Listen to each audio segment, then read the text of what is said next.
I think every single person in this locker room is a competitor at the highest level. So, yeah, when you feel as if your backs are against the wall, you never have to feel like you got to do it by yourself. Unbelievable throw.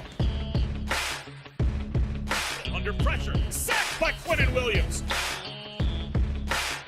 Right sideline, Gonzalez got it. You look to your left and your right, you got guys out there with you that our whole point is to help each other. This one to Mims.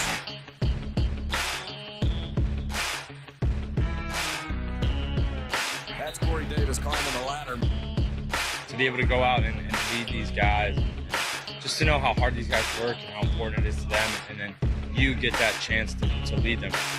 Everything that happened that needed to happen for us, it almost felt like kind of like a sign, like get like a second chance almost. Gets extra pushes, running left. Maybe a little extra life to breathe in the locker room. Touchdown Jets. Welcome to Talkin' Jets. My name is Ryan, and I'll be your pilot tonight. I am joined alongside my co-pilots. I've got Green Bean to my this way, and I have Matt O'Leary to my that way. Green Bean, how you doing tonight? Dude, it's Tuesday. I'm in a great mood. This is fantastic. We're going to talk about all the greatest things that ever were right here tonight. It's going to be awesome. I love it. Mr. O'Leary, how you doing tonight? I'm doing good. There's playoff hockey on the TV, basketball if you're into that, and Jets talk on the computer. It's a big night for New York sports. I love it. Love it. Love it. Boys and girls, we got a little poll question in the chat for all you guys watching some Rangers-Devils action. Who do you want to win tonight? Rangers or the Devils? You guys can vote on that in the chat. We also have our giveaway for tonight. T-shirt giveaway. All you got to do is leave a comment and subscribe to our new YouTube channel, Talkin' Jets. It's pinned in the live chat. Nightbot should be dropping the link throughout the night as well. Ooh, man, I got a whole bunch of people that are not happy with Ryan wearing a Rangers jersey. Screw it. He's allowed. He's allowed to wear a Rangers jersey, everybody. O'Leary Yeah, wears right? his Islanders jersey, right? I will on next week. I will be wearing my Islanders jersey on Tuesday. There you go. Yeah, see, it's one of those things where it's like, I don't really have I don't have a dog in the fight. I don't watch enough hockey to really have a strong working knowledge of all the ins and outs. But I know. Rangers I got are the out team of I it, stuck man. with. I got out of it. It's sad. I used to have a Healy jersey, Matt. You were young. I don't think you were born, maybe. That might have been pre-Matt O'Leary. That's Yeah, young. Healy. I was Younger 89. times. My pre-Matt O'Leary. Yeah.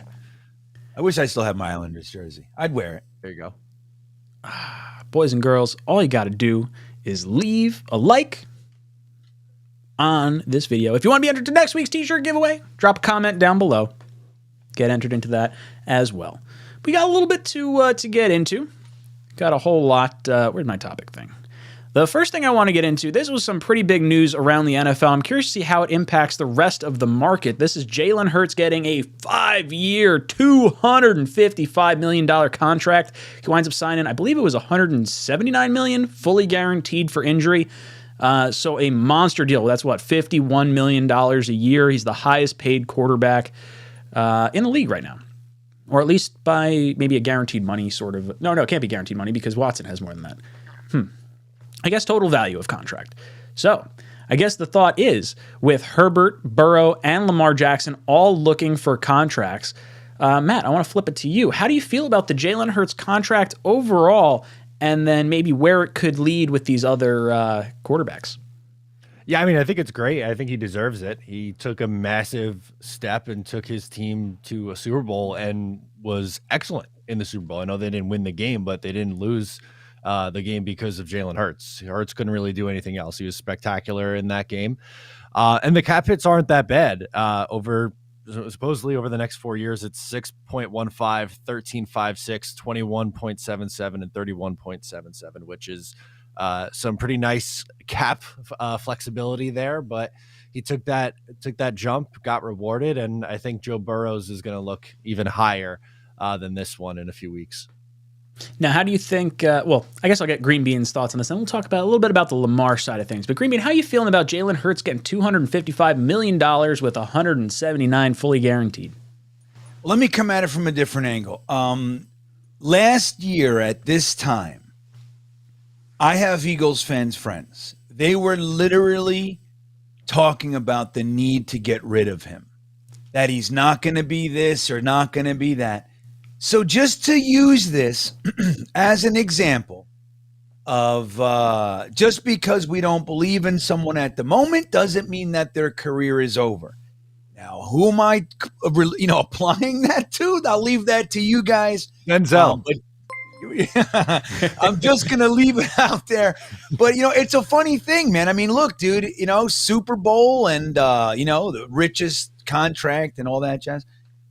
You just never know, man. Sometimes you got to have a little bit more patience than maybe we like. Philly's very much like us.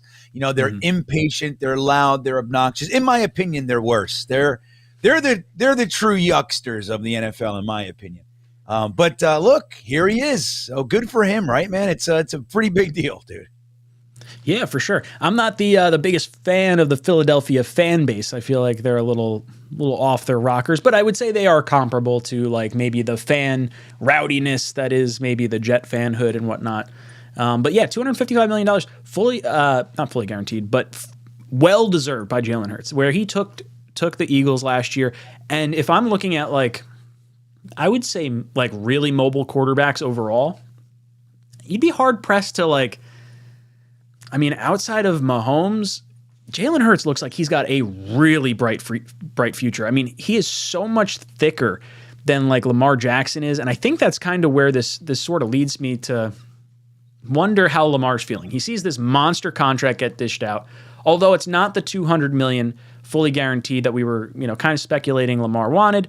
So we're kind of reeling it back a little. You're kind of having there was that wacky Watson contract, and the owners are saying, whoa, hold up. Let's not do this fully guaranteed 5-year thing. Let's get the guy that should get paid, maybe the most right now, and then Burrow will probably follow him, or he might wait. I don't know. Who do you think gets paid first, Herbert or Burrow, Matt? Probably should be Burrow, but as long as it happens before the season. That's kind of like how I feel about Quinnen. Not to completely derail our topics here. I know we'll get to that eventually, but it doesn't really matter the order as long as it gets done before, I don't know, training camp, I guess, for either of those two guys. Yeah, you want your quarterback in training camp for sure, and there's probably I would think with those guys all up for contracts, they're all going to be sitting out. I would think Herbert of the three has done the least. But I would feel more confident giving him the money over Lamar because of the injury history side of things. Burrow absolutely deserves to be the highest paid of, I think, that whole group based on his performance so far. But Hurts is right up at the top there. Cannot underestimate the value of a rookie quarterback contract. Seriously, right? Like, we're talking about Zach Wilson. We're going to have to decide on his 5th-year option next year after the draft. So we have 2 drafts and a full season to evaluate Zach and the prospects that are coming out and how we feel. And then his 5th-year option, it's going to be something like $20 million. So you're talking half the price of what these quarterbacks are currently getting. I think there could be a really strong argument, even if Zach looks like he might be average, like not even like, oh, he might be something special. If he's average throughout this year, you may exercise that option for his 5th year, for when, assuming Rodgers plays the 2 seasons, and just saying, hey, look, $20 million in 2 years' time is going to be dirt cheap for a quarterback. And I don't know. I think seeing this type of deal get done makes me think Zach could really get his 5th-year option. Matt, any thought at all to Zach's 5th year based on these quarterback numbers? I don't think he plays nearly enough this upcoming season for us to make that. I'd be shocked if they gave him the 5th-year option. Yeah, I know what you're saying. With it, comparatively, it could be relatively cheap, but I think they'd rather just run it with the 4th, kind of like what the Giants did with Daniel Jones. And then if they get to that point and are have to pay up like the Giants did with Jones, then that's what you do. Now the issue with Jones versus Rodgers is I mean, I guess you probably know if Rodgers is going to play that final year. And if Rodgers is only playing 1 year and he's done, then you don't exercise Zach's option and you do the thing that they did with Daniel Jones. If you have Rodgers for 2 years, then that means you're not playing Zach for 2 years. And that final, like his 5th year will be the year Rodgers is gone. So it kind of leaves you in a weird spot where you. So is anyone going to pay him though? If he hasn't played in 2 years, is someone going to give him a big contract anyway? I don't think someone's going to give him a big contract, but I think you'll see something similar to Jordan Love, where they're like, okay, we saw behind the scenes, and we saw the little bit against the Eagles. So I think there will be opportunities where the Jets are up enough where they could put in, Zach or someone else to kind of do a little mop-up duty at some point. I don't know. I'm fascinated to see how it kind of all shakes out. Green Bean, where do you kind of fall on the Zach Wilson stuff right now based on where these quarterback contracts are going and saying 2 years' time from now, we're probably going to have a $60 million a year quarterback. So you could be talking a third the price of a top-tier quarterback for Zach Wilson. I don't know. Where do you fall on his 5th year option? I know we don't have to make the decision right now, but just kind of looking forward.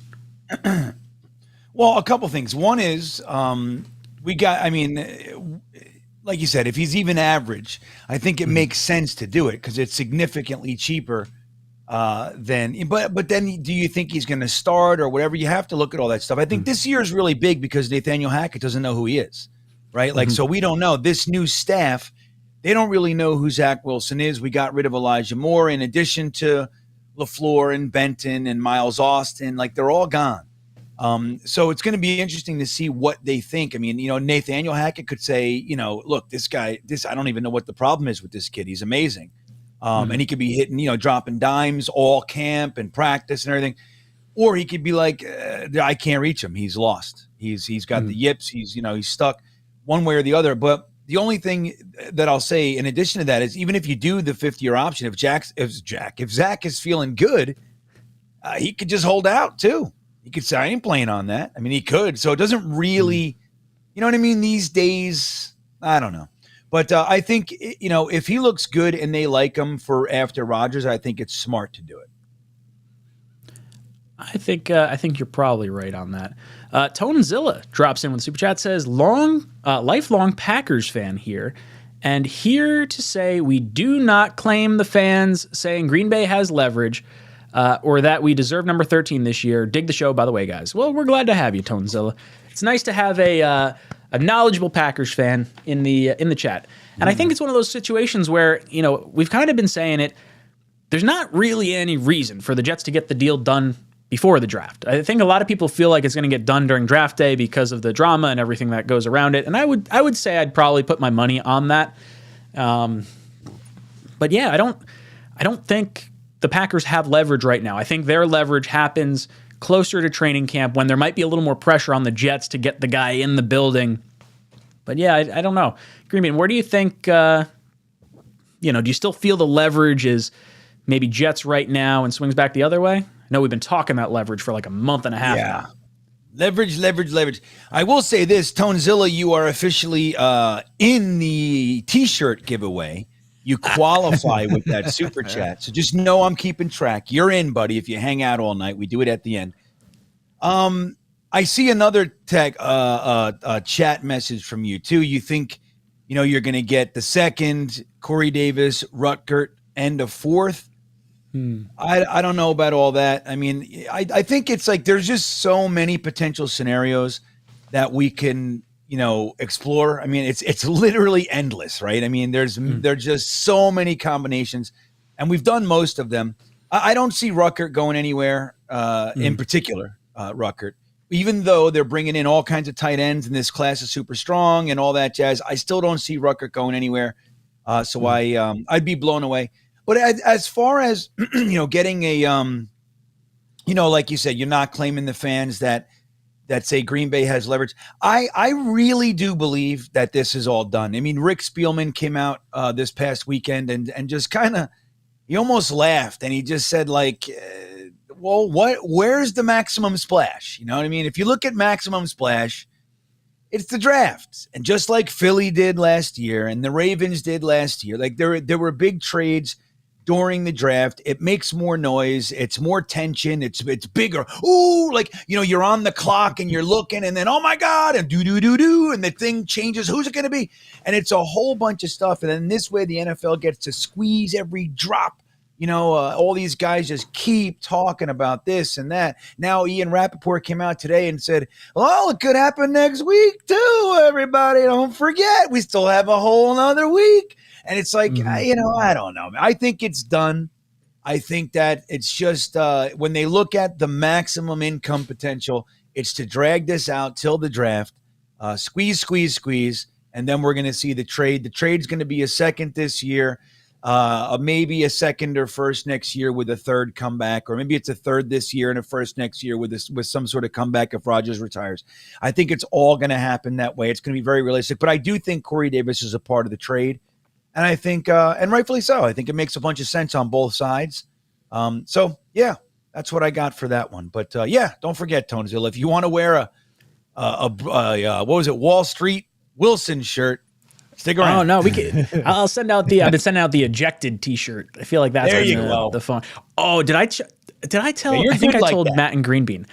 So we had Blewett on here, Matt, a few weeks ago, and Blewett made mention of still having a Wall Street Wilson shirt and not having, anything new to wear. So I was like, I'll send him an ejected shirt. And I won't say anything. I'm just going to assume he's got the same address that he has last time. Assume he didn't get any fatter than he already is. Sorry, Joe. No, he's... I picked the same size shirt. Didn't change. Yeah, I picked the same size shirt that he had, the last time. And I'm like, I'm just going to send it to him. And I'm watching the tracking. I'm like, ooh. I was like, there it goes. Okay, it pops up. It's delivered. Okay, and I'm waiting. And like half a day later, he goes, oh, did you send me a shirt? I was like, yeah, I did. So I'm like really excited. Like, okay, cool. He's going to wear it. And then he sends me a picture. And it is not the ejected shirt at all. Oh, yeah. It was... So apparently the drop shipper sent it's a good day to integrate reflexes. What shirt? I got no idea. I don't know where it came from, but whoever was trying to integrate reflexes now has a Jets Talk ejected shirt, I think. We'll see. I don't know. I laughed at it. I had to reach out and be like, yo, drop shipper, I don't know what you did, but make it right. Matt, where do you fall on the Packers leverage? When do you think this trade ultimately gets done? Well, first I want to say Tonezilla is now my favorite Packers fan because I'm like, I don't know, ever since really the update on Twitter where there's the For You section and the following, my For You section has like, not because I follow these people and want to see it, but I just see the absolute most ludicrous Packers takes all day long on the timeline, and it drives me nuts. So this is a nice palate cleanse from our guy Tonezilla here. I kind of like where he's at. I don't think it's going to be 13. I do think it's going to be the second rounder this year. I think the trade happens before the draft. It could be the earlier that day, but like I'd be stunned if it's like, okay, the Jets are on the clock at pick 13 and then the trade flasher comes up. Like I don't think it's going to happen like that. But I also agree with Greenbean too that Corey Davis is going to be in the trade. I think it's pretty likely that he goes at this point. They talked him up a little bit. Green Bay even said they are looking for a veteran receiver. Just seems to make too much sense there. Yeah, I don't know. I think the draft makes a lot of sense. I almost feel like they're waiting till the Jets are on the clock because if Corey Davis is going to be a part of this trade, I think there is a chance they're waiting to see if JSN is going to be there. Because I'll be honest, I don't really want to trade Corey Davis in this trade if we don't have another wide receiver because his number's really not that bad. Now, that being said, maybe the Jets are waiting for a few guys to be on the clock and then Corey Davis, maybe goes, maybe we keep Corey Davis, JSN's on the board. Green Bay is willing to not ask for as much, and we do that flip of picks to prevent maybe the Patriots from getting JSN. I think that could be why they're waiting a little bit. I mean, I really think I'm almost on a different level of squeeze the lemon, Greenbean, and I think that is more so because May, June, July, there's not a lot going on in the NFL. And to have this thing kind of hanging over the head, now you got all the news stations talking about it. Jet fans are checking in on videos and comments and tweets, and there's still like a buzz about it.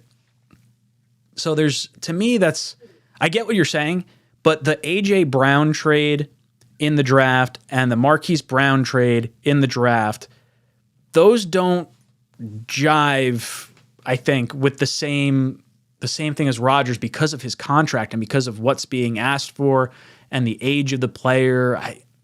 I don't know. If I'm Joe Douglas and I'm Robert Saleh, I'm just sitting back and I'm saying, you know what? Let's see what we could do a little bit later. I still like the idea of doing it post June 1st and saying, all right, it's a second round pick plus a conditional pick next year.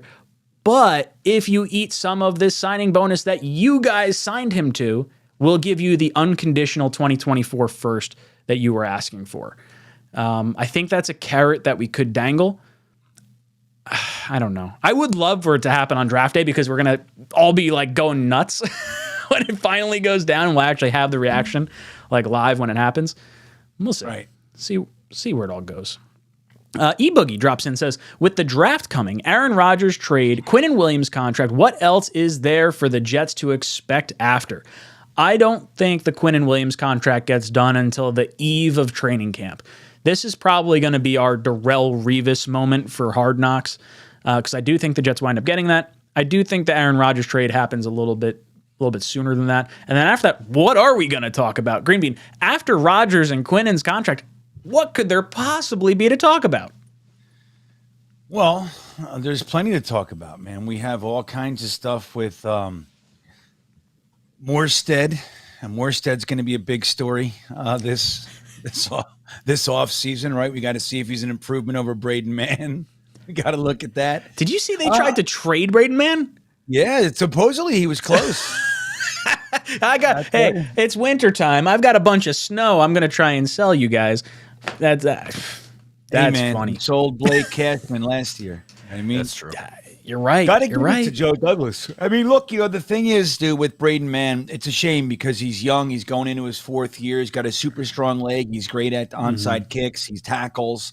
He's all those things. He can throw. He's thrown fake punts, and He just listed everything else but punting. Imagine good at everything him else not but being punting. good at It's a strong tackling, leg. though. We'd have Trevor Lawrence if he was And bad listen, at tackling. Just to be clear, just so we're aware, go ahead and take 5 minutes and look over all the metrics. He's top 10 in I think it's 8 out of 10. I mean, the problem is the net, right? Which isn't all his fault. And the other thing is the touchdown. He's got, the most returns for touchdowns and shit, which obviously he has a part in, but I think it's his inconsistency. I mean, it's been 3 years of inconsistency, even including the injury his second year. You just can't live that way. And I get it, but it's a shame to give, to just see a guy with that kind of talent go. And he's going to an organization that, I don't know how well they do with punters, but it's like they have a kind of a knack for squeezing that little bit extra out of guys.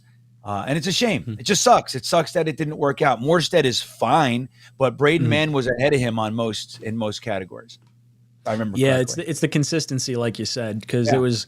I mean, how many times do we see? Wow, that was a great punt. That was a boomer. But oh man, now they have a chance to return it. He outkicked his coverage, or he shanked one off the side of his foot and it went 30 yards, and you're like, God, dang it, this And net we sucks. did that when we were in the end zone. He had that knack for the wrong time, which makes it puts a more glaring, magnifying glass on that inconsistency. It's like, dude, all right, if we ever needed that 6-yarder, it's now 23 yards off the side of his foot. Fucking referee running up the sideline, like, stop.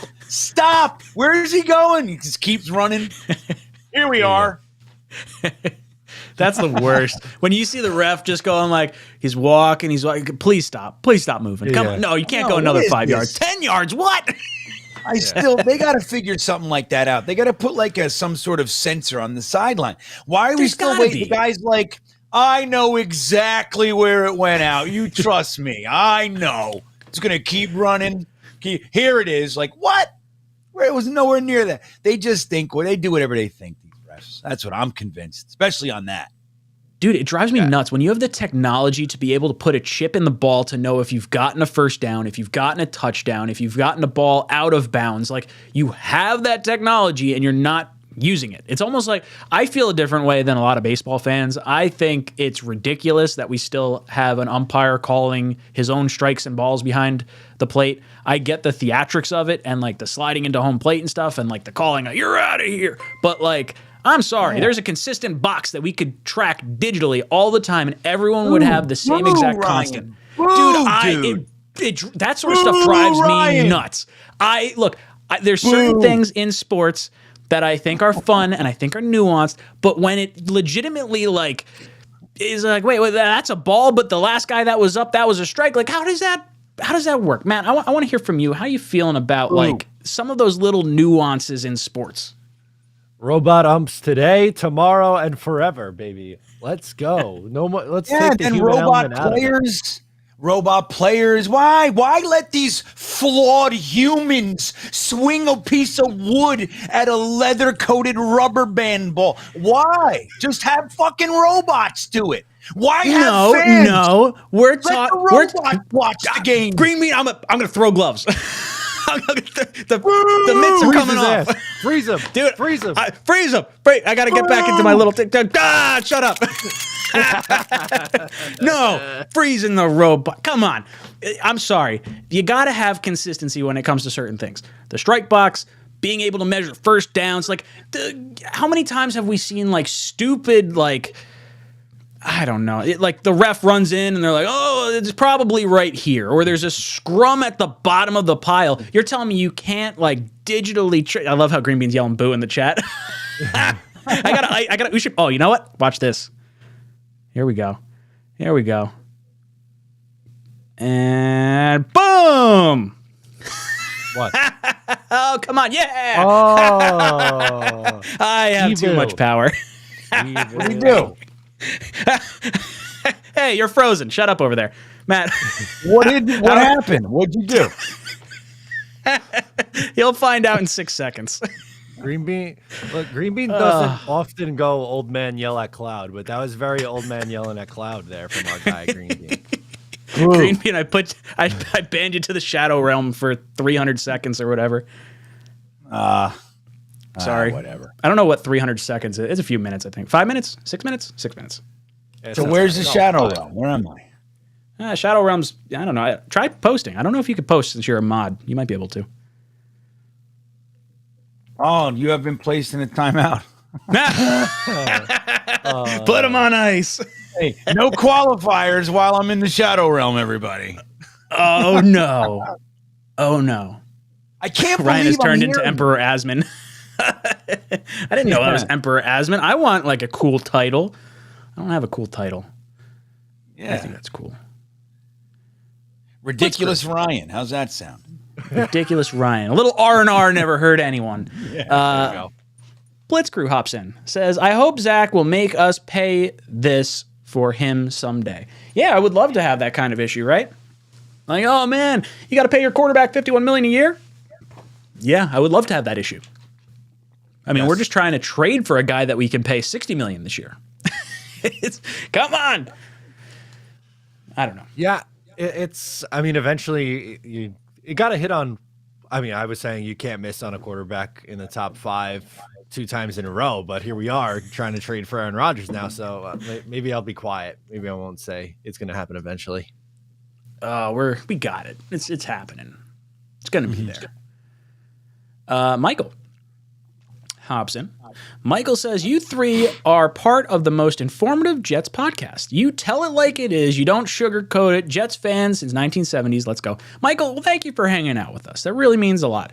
And the three of us started our channels because we were sick of like ESPN ragging on the Jets all the time. We know there's a bunch of stuff wrong with us for like the last forever, but there's a lot of good things that are going on that the media doesn't want to cover because they get paid based on all their different, rage things. And they get Jet fans to like get triggered immediately. And now we're all on Twitter or posting on different things. And everyone's like making money off like the doom and gloom stuff. But we're here to tell you like it is. And some stuff is a little bit doom and gloom. Some of it is maybe a little more optimistic.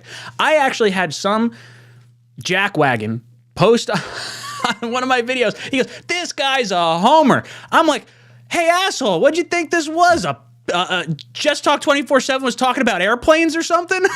Of course I'm a homer. God So dang funny. it. I know, that's funny, man. They're like, oh, what you always take this. I'm like, dude, I'm a Jets fan. I'm rooting for the Jets. I don't know if you were paying attention. This is what I want. I want the Jets to be good. That's what I'm doing here. Yo, before I send it over to Matt real quick, Lake Jet Fan, 𝐒𝐿𝐫𝐞𝐿 Jet Fan says, when does this year's content creator swimsuit calendar come out? That would be friggin' hysterical to see if we could get all the Jet guys to do this and like donate the proceeds to charity or something funny. Dude, if I show my man boobs and belly, I want some of that cash. Yeah, we're gonna need a I guess that's payout. fair. Right, I'll do charity for something else. 10% for charity, 90%. Yeah, Exactly. it's A portion of the proceeds. Tigo goes, I'm down. Oh, Tigo God, looks that good. would be He's not worried about That would be so funny. What month would you want? What's your favorite? Ooh, would you be a themed swimsuit month? Like, you're in December. Are you wearing a little like ski bunny hat and like, got December, your skis with you? I'll wear Santa Claus and Ooh, that's a good one. You would be a good Santa Claus. Little sexy Santa Claus action. I think that makes Sexy sense, right? fat Santa. Like, you got the whole suit, maybe like it's bare chest or something. Yeah, I'll wear like Santa style chaps. What do you think? the front of the calendar is green bean like this. Back of the calendar is the assless chaps on the backside. That's terrible. Well, if you Matt, saw what month green would you beans, be? well, I would say I would like either April for the draft / my birthday, or July and just go like America Speedo, But I'm definitely that's a number good one. I'm stuffing a sock in the Speedo. We gotta look like they're packing heat. And It's never the first shot, Matt. The first one you send is never the first take. You got to fluff it a little bit.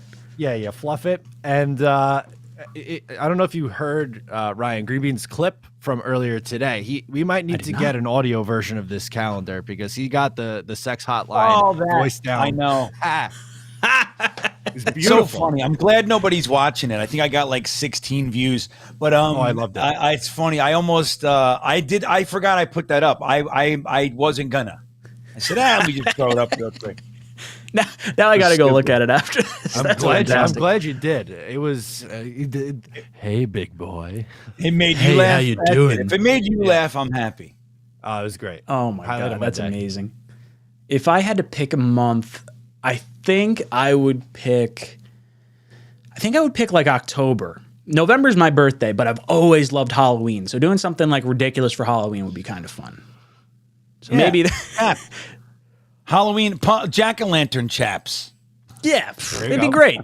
I'll chaps. paint like a big jet like thing on my stomach or something. I don't know. We could do something like that. We'll see. We'll have our people talk to everyone else's people, and we'll make it maybe possibly never probably happen. But that's and okay. they'll It's all all right. agree- and all those people will agree this should not be done. They'd be like, wait a second. Reach bad out to idea. Jet Central and Asman and Richie, and they're like, fuck you guys. No, I'm not showing my boobs on TV. They're like, get out of here, man. You're nuts. There's Yeah, no sorry. way. We're starting an OnlyFans. We said it was going to be a YouTube channel, but it's actually more. It's an OnlyFans. more Oh big my boy. God. Big boy. Hi, big boy. Oh, God. Ryan with a golf set. Yeah, I guess that would make sense. Perfect. I could do something seductive with a with a golf club probably. Oh geez. Blitz Crew hops in. He says, good on Zach for being at training camp. Yeah, I would be upset if Zach didn't show up because we were possibly trading for Aaron Rodgers. That would mean this whole thing just kind of went sideways. I shouldn't say sideways, but I'd be kind of irritated at Zach. At that point, I'd want him gone. So I'm glad he's there. I think it makes sense that Quinnen's not there. Greenbean, any thoughts on Zach attending training camp? Well, look, if Zach's going to make it, miserable every day for the starting quarterback, he's going to have to be there for voluntary. So I think it's very important that he starts now, like he promised us. He's going to, what do you say? He's going to make it hell? He's going to make every day hell for the starter. So that's what he's got to do. I think, look, dude, he's got a new staff to impress. They're trying to develop. I'm sure Saleh saw him, sat him down and said, look, here's the deal, brother. We'll buy that you got a raw deal. Okay, Greg Knapp passed away. LaFleur and Calabrese didn't really. We'll own half of this. You own the other half. We'll take our time. We'll push you to the back. We're going to put time into you, getting you right. Hackett has done this before. He's a good coach. He's developed quarterbacks. You just got to play by the book. You got to play ball with us. You can't be a squeaky wheel. That shit happens, you're out. You know what I mean? And I think that's kind of, something to that effect probably happened. And, Saleh and everybody's been very supportive of him publicly. Nobody's thrown him under the bus except for letting them wear the Mike F and white shirts. That whole thing. Other than that, which I think was a mistake. I'm sure that they worked it all out. And I think Zach showing up is what he should be doing. I mean, what the hell can he be mad about, man? And they gave him every opportunity. Even with what his last game was the Jags, right? I think maybe. When did he play? I don't even remember. Didn't he play till the end of the season? Because didn't Mike White get knocked out? Or no, did White play the last game? We had the luxury of watching Joe Flacco in Week 18. How could you guys forget? Dude, I don't remember. My brain shut off after that Jaguar game. I was like, I'm done. Checked out. I do not. Joe Flacco played again? I don't remember Flacco playing the end of the terrible. year. That's brutal. Dude, I have no recollection of that at all. None. It's completely erased. Do you remember the final score? No idea. He totally checked out. What was it? 11? 11-6. No. Oh. that was a Dolphin game, right? Yeah, the last game of the year, 11-6. It was gross. Oh man. So I wonder if I even watched it. I feel like I would have just been like, I screw watched this. it. I'm done. I'm sure I watched it. But right, I remember at the end of the Jaguars game, Zach came in and he was getting that chance, and it was under home crowd Thursday night. After the Jaguars game, Steve Young, Zach Wilson's #1 supporter, who finally watched the full Zach Wilson game because it was national, came out and said he needs to be benched. He needs to be pulled, and he needs to get away. They need to push reset with this guy. And remember Zach's interview, it was like finally you saw the reality. There was no more like, well, I got to do this. He just said, guys, I don't know. I can't get into a rhythm. I don't know what it is. Like he was completely dejected. He's done. I don't know. I've been throwing this ball since I'm a little kid. I can hit it 80 yards away without batting an eyelid. I can't hit a screen. I don't know what it is, man. I'm lost. You know what I mean? And you felt for him. At least I did. So I think, with the whole Zach thing, it's just like, dude, he's still a super young, crazy talented guy. If they can't shake him out of this yips thing, then it is what it is. But they're going to give it a crack. And I bet by week 8 or halfway through the season, Nathaniel Hackett's going to know. You know what I mean? Go looking at him in practice and seeing what he does and all. He's going to have a good idea on whether or not they have a chance on doing anything with him. And I think that's what should happen. We just give him to a real coach, real coaching staff. Aaron Rodgers is going to be there. He's close with Zach. Best case scenario, man. If he can't do it, he can't do it. If he can, great. We fifth-year option in him, and then we go to we go to him as our starter after Aaron Rodgers is gone, and maybe he's great. Wouldn't that be great that he ends up turning it around, man? It's rare. It's unlikely, but it would be wonderful. It would be absolutely awesome. Matt, what are your feelings on Zach attending camp? Yeah, he has no reason not to. I think he's got to be the good soldier throughout all of this. And if you're serious about turning your career around, like this is the stuff you have to do. You got to, take it on the chin, take your lumps. You're QB 2 or 3 now. Like just, do your job, and hopefully you get a starting chance down the road. I'm with you guys. I think it makes sense for him to be here and, kind of just hope you get your chance eventually down the road.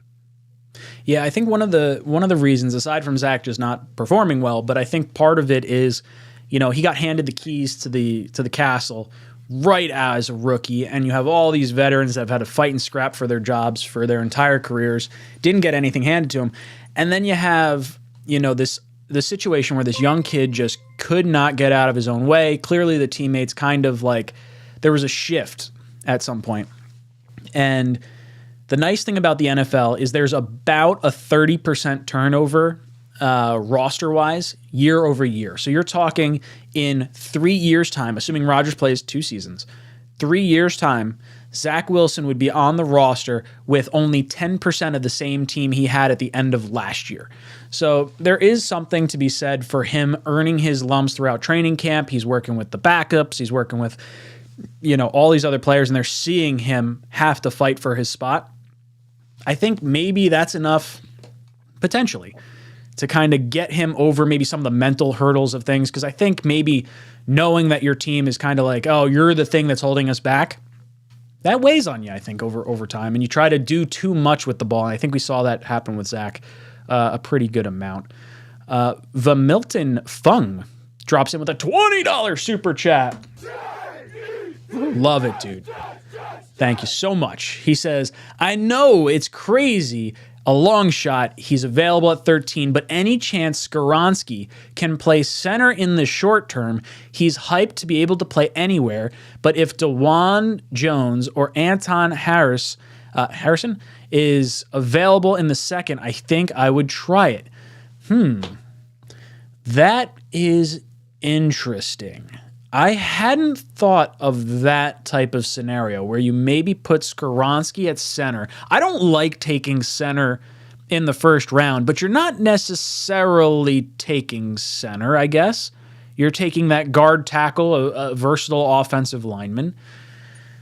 And then you draft someone a little later that's a little more suited to the tackle position. I'll be honest, I don't like that idea. I would prefer to go with Paris Johnson Jr. or what's the other one? Broderick Jones. Or trade down and take another one. I like the center value in the second round. I like someone who has played center consistently. That's an outside the box thinking though. That's interesting. Green Bean, where do you fall on this? 𝐒𝐿𝐴N𝐜, maybe playing him at center and then looking for a tackle a little bit further down. It almost sets up Becton to be like, hey, look, this is your prove it year to be our tackle. We've got this other guy that could be our other tackle. You know, it's interesting. I don't know. Well, 𝐒𝐿𝐴N𝐜 played center, man. I mean, like, you know, he was a center. He played all 5 positions, didn't he? Yeah, he's incredibly versatile with his little tiny arms.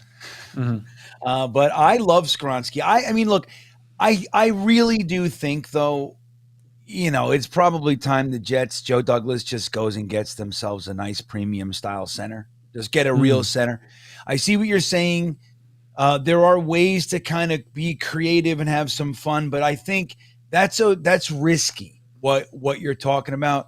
And I think, you know, Joe Douglas taking that big swing on Becton with his first ever draft pick, I think that he's a little bit more inclined to take a safer approach rather than kind of taking these big swings, you know, Zach and Becton. And I think, you know, I don't know. I think if he takes 𝐒𝐿𝐴N𝐜, it's going to be for tackle and emergency. They can put him at center, kind of like 𝐴𝐵T was being bounced around last year. But even that blew up in their face.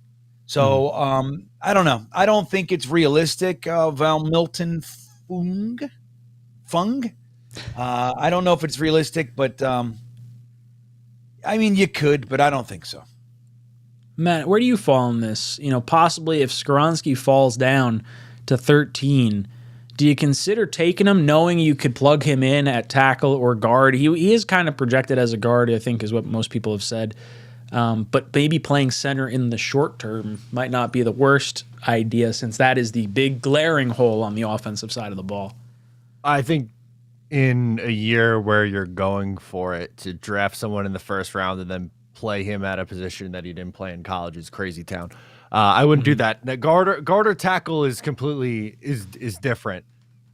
He's played tackle. He has the size for guard, and that is an easier, I think, transition. But I think that is taking a massive gamble. I'm not anti 𝐒𝐿𝐴N𝐜. I think you take him and he's good enough to play tackle or guard, just like 𝐴𝐵T. But I don't think you're moving him inside to center. I'm with Green Bean. You got to just there are a lot of good centers in this draft class who are projected to go in the second round, that I think you just grab at one of those guys at 42 and go from there. Yeah, that's kind of where I fall as well. You have the premium asset at 13 to get a premium position at tackle. You have a bunch of good centers in this draft. Take one with your second round pick. Don't screw around and start moving pieces around and saying, "Oh, well, this guy could have been good, you know, over here. Let's see what he can do on this side." Don't do it. I'm with you guys on there, but really cool outside the box thinking that I hadn't really considered. Milton, very good thoughts there. AntJets82 says, Ryan, remember to give the shirt to Harry W. Harry W, reach out to me on Gmail. I don't have your information, but Ant Jets won the shirt last week, and he wants to give it to you. So Harry W., if you're listening to this, reach out to me. And you won a shirt last week. So definitely do that. Harry's in here now. There you go, Harry. Yeah, I thought I saw his name pop up. Right here. So Harry, definitely reach out. Making fun of me. He's making fun of me for chewing my pen. That's all right. You can chew a pen. No issue. I gotta chew the pen. I'm not vaping. I want to kill myself. So without this pen. This is the first time I've cracked a beer. Well, I shouldn't say a beer, a claw, in a little bit there either. So I feel like I've been different, I guess. Andrew Yale Hobson says, I'm hoping for a DeBrickashaw, Ferguson, Mangold type draft. Yeah, I think that's where we're all kind of feeling. If you could emulate that draft and have your lockdown 10-year tackle and your, what was it, a 9-year center? Or no, it was, I guess, 11-year center in, whoever you take in the second round. I think we're all on board with that. Blitz Crew's asking, how much would we have to pay to stop that calendar? Ooh, yeah, maybe we advertise and say, oh, here's what's coming. Let's see if we can raise some money for charity to not release it. Maybe. See if that works out. 500 to stop it. How much do you think a calendar like that should cost? Do you think we should have people, we should pay people to, look at the calendar? Or Yes. Everyone gets $1 who looks at my nips. Yeah, I don't know. Whoever is buying it has problems. That's number one. Number two, I think it would have to be like $1.50. I would say I saw $15.99 in there. $69. There you go. $6.99 or something, or that's pretty funny. Maybe it'll be 1969, and it could be the year the Jets won the Super Bowl, right? It's not the worst idea. $19.69. I think people would do it. I'd look at it. I'd have it right. You know what? I'd probably have a bunch of coworkers that would buy it. That's probably what would happen. They'd be like, oh, yeah, I got Ryan in my office now. Mike chimes in. He says, I'm not buying this calendar. We thought about hanging it up, but, one of those big, desktop calendars might be the way we should go. Like a real big image of, Sure. green beans. Be great. Yeah, I know. It'd be good. I'm growing them too. I got my chickens, bro. I'm getting 10 eggs a day already. It's crazy, that's but I cool. have a whole dude. I'm going to be growing so many green beans. It's going to be sick. I have a whole section of green beans. It's nuts. That is so cool. So the house we bought 2 years ago had a chicken coop, and the previous owners were like, we're taking the chicken coop with us. And I was like, rats, it'd be kind of cool to have chickens. And I remember you got to feed chickens, and you got to smell chickens, and that part kind of scared me. And Becca was like, we're not doing chickens. I was like, but I like eggs. I there's part of me that loves the kind of prepper stuff where you're like, okay, well, I can feed myself. We got garden and make a nice salad, or add some peppers to whatever we're cooking. It feels good to eat from what you've sort of harvested or worked on. So I would like some chickens. Matt, would you have chickens? They're great. You know what I've been very into recently? You ever see those miniature cows? The little fluffy things running around? I want to get me one of those. I don't know. I've had a weird week, guys. There's been a few times where I'm half a second from just disappearing and going on a farm in Montana and just that's it for me. But yeah, I don't know. That was my vibe this week. But yeah, I'm in on the miniature cows. Give me one of those. Yeah, that's interesting. If I had to have chickens, are a good one because we use eggs all the time, and it would just be so nice to be able to just have eggs, especially when the price of eggs are crazy, nuts, Crazy. right? Crazy. My dad used to get chickens or used to get eggs, so he used to work probably 45 minutes to an hour from our old house, and there were 3 long warehouses where they just housed I don't even know how many thousands and thousands of chickens were in there. It could have been millions. Who knows? Just zillions and zillions of chickens. We went there one time. He's like, yeah, you get really cheap eggs here. It was on the way back from work for him. And I went there one time with him, and we were like a mile and a half down the road, and oh my God, the smell from a mile and a half was so awful. But I mean, there was just conveyor belt, zillions and zillions of eggs coming down, and it was like 75 cents for a dozen eggs. It's like, oh wow. Yeah, wow. Amazing. But look, my chickens are organic, right? My eggs are organic, free range, like nothing. I'm feeding them like all of our scraps. I fed them bananas this morning, like bananas and shit. But you got to give them there's like I forget what my feed is. I forget what it is, but it's like a super great high quality organic feed. And I give them that, dude, and they're giving me, so far they've been here 3 days, I've gotten 30 eggs.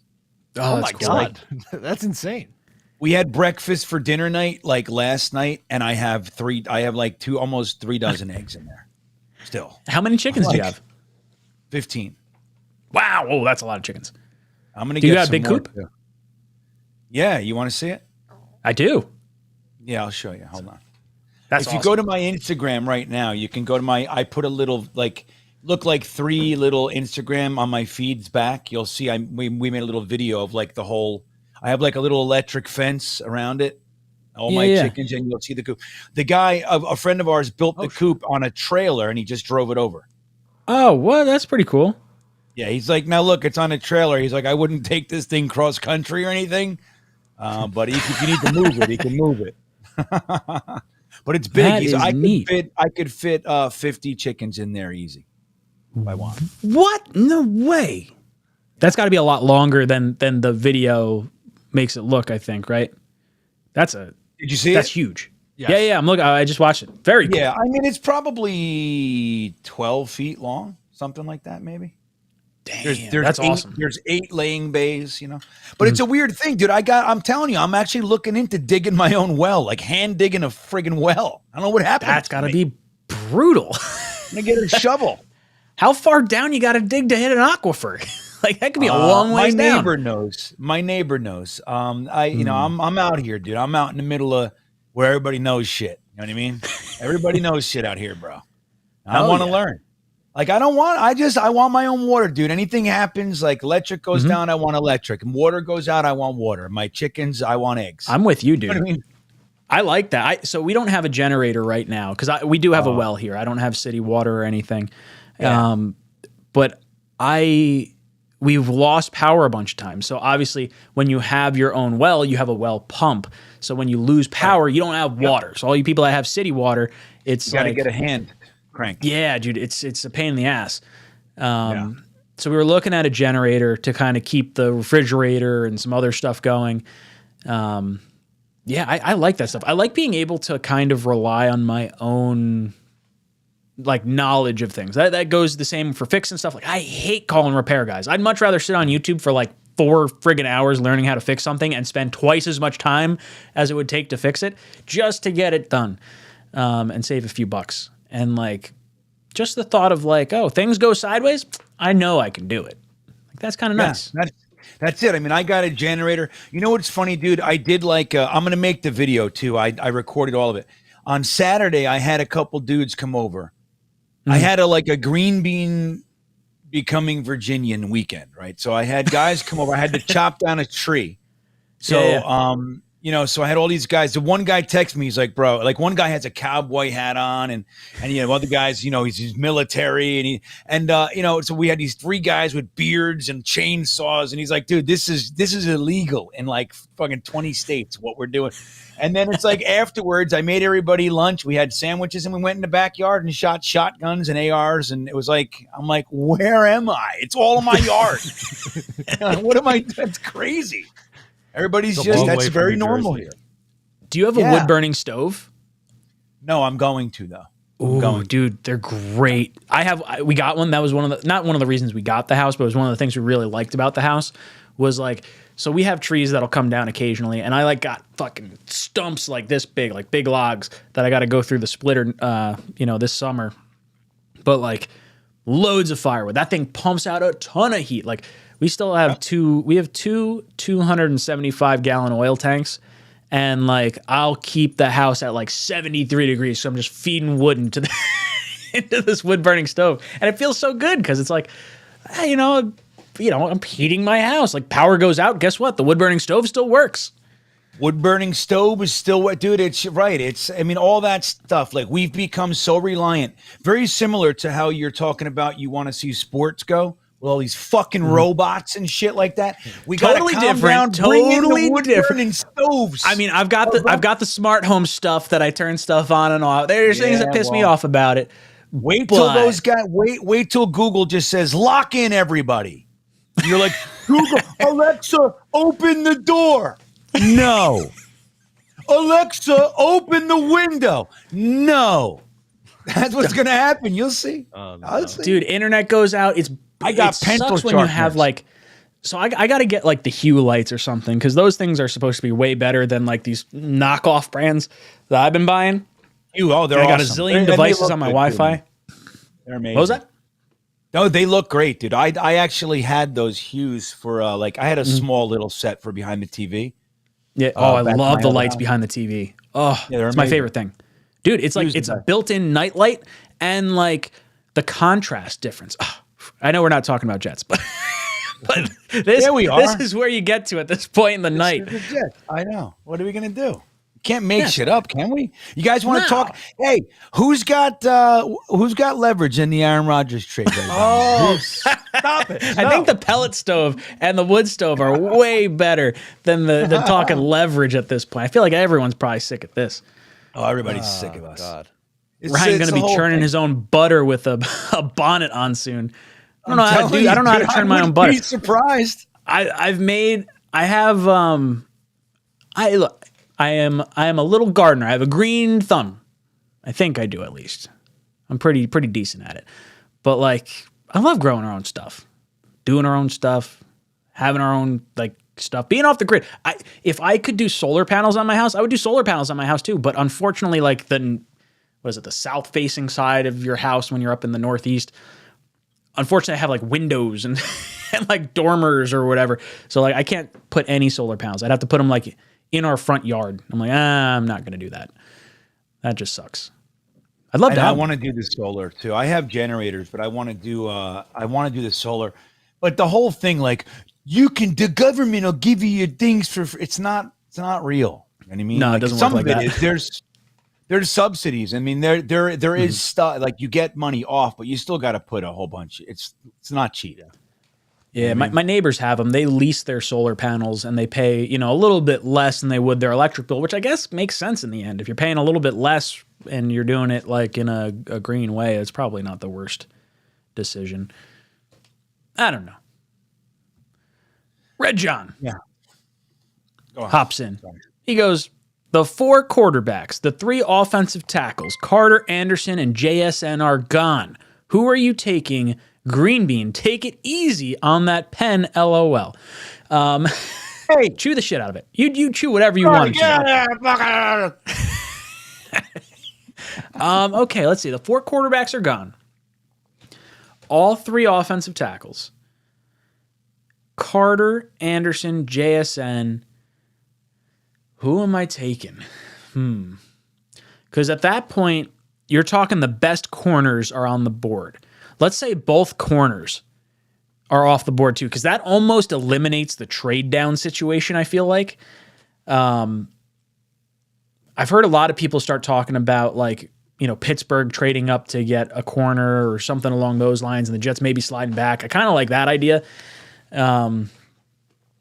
If that happens, if what you're saying, Red John, happens, I would be trying like hell to trade out.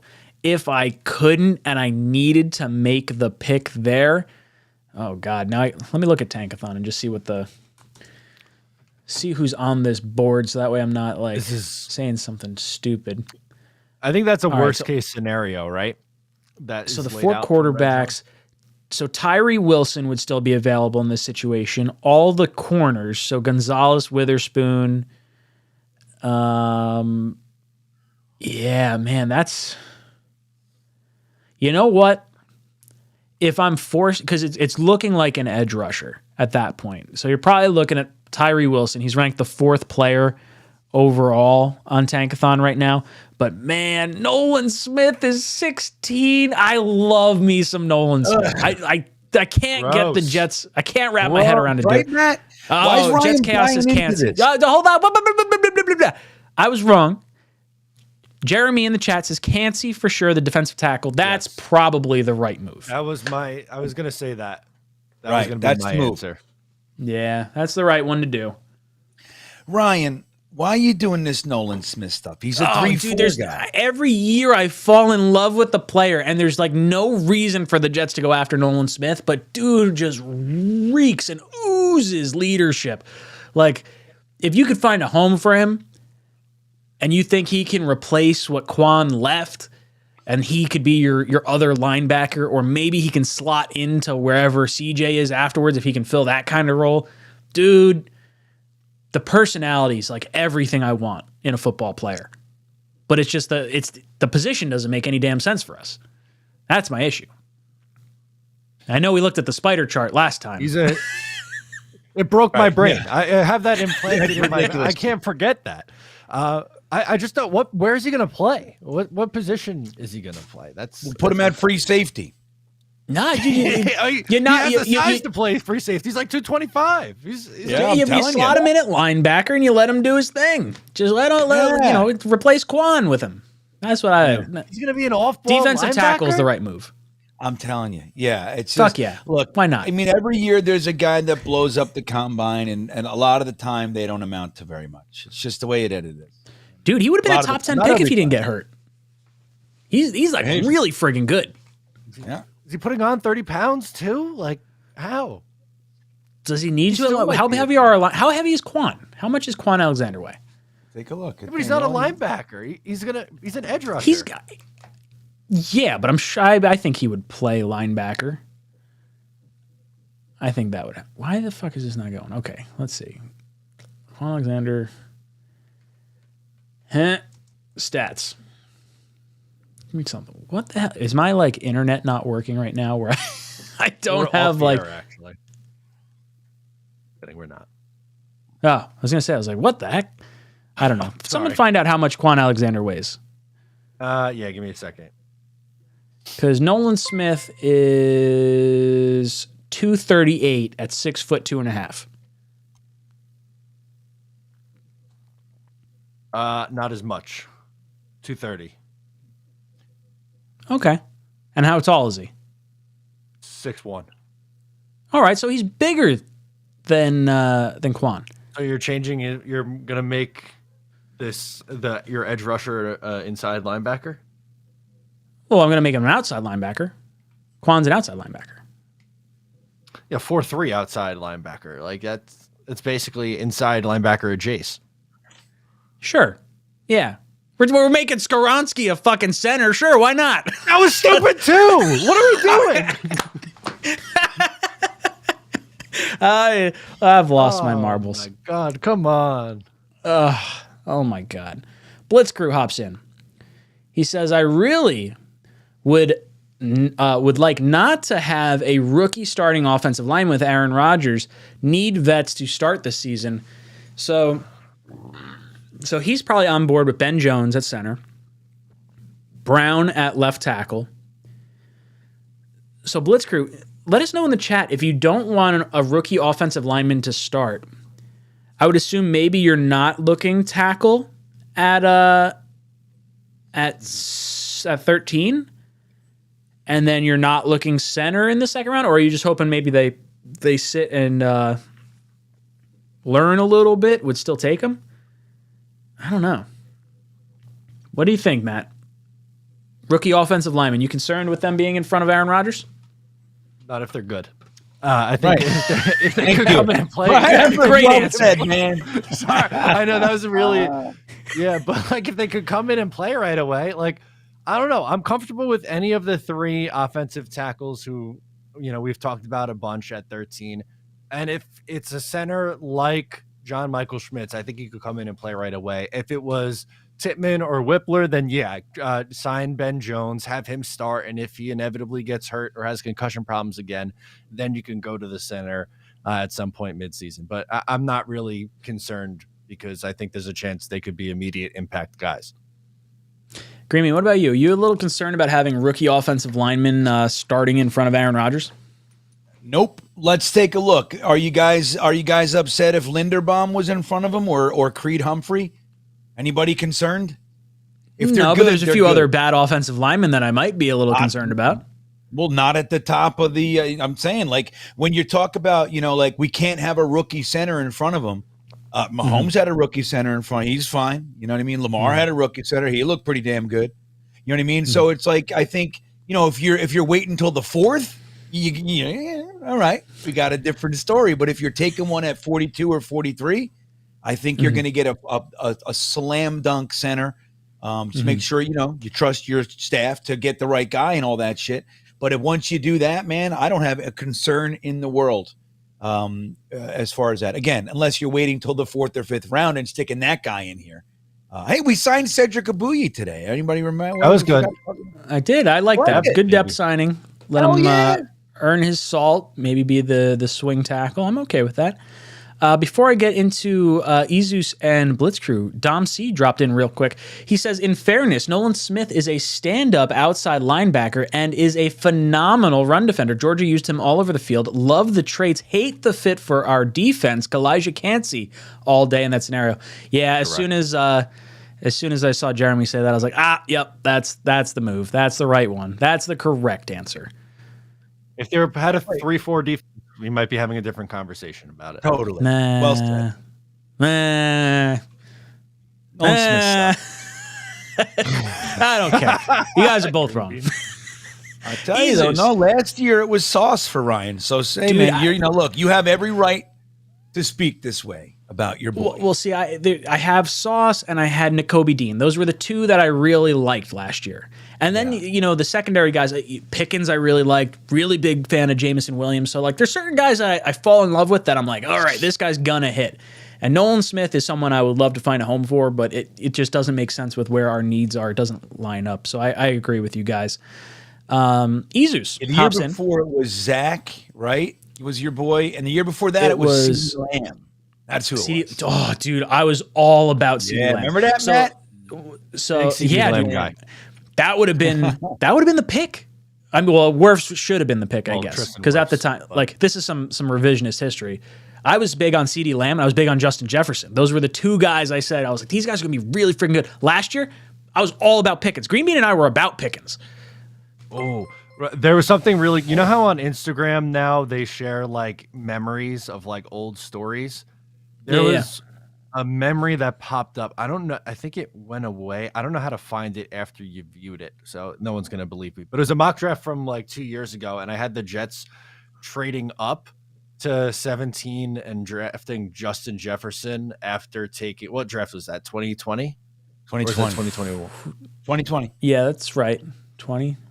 I think it was Andrew Thomas and Justin Jefferson were the two picks. Wow, I was like, man, that would have been something. Spot on. Dude, that wide receiver class was filthy, dude. Yep. Awesome. Filthy. The tackle class was pretty good, too. I mean, it just sucks that Makai Becton got hurt because Wirfs is really good. Andrew Thomas is really good. Who's the other guy? Wills? Well, Wills Andrew is pretty Thomas decent, right?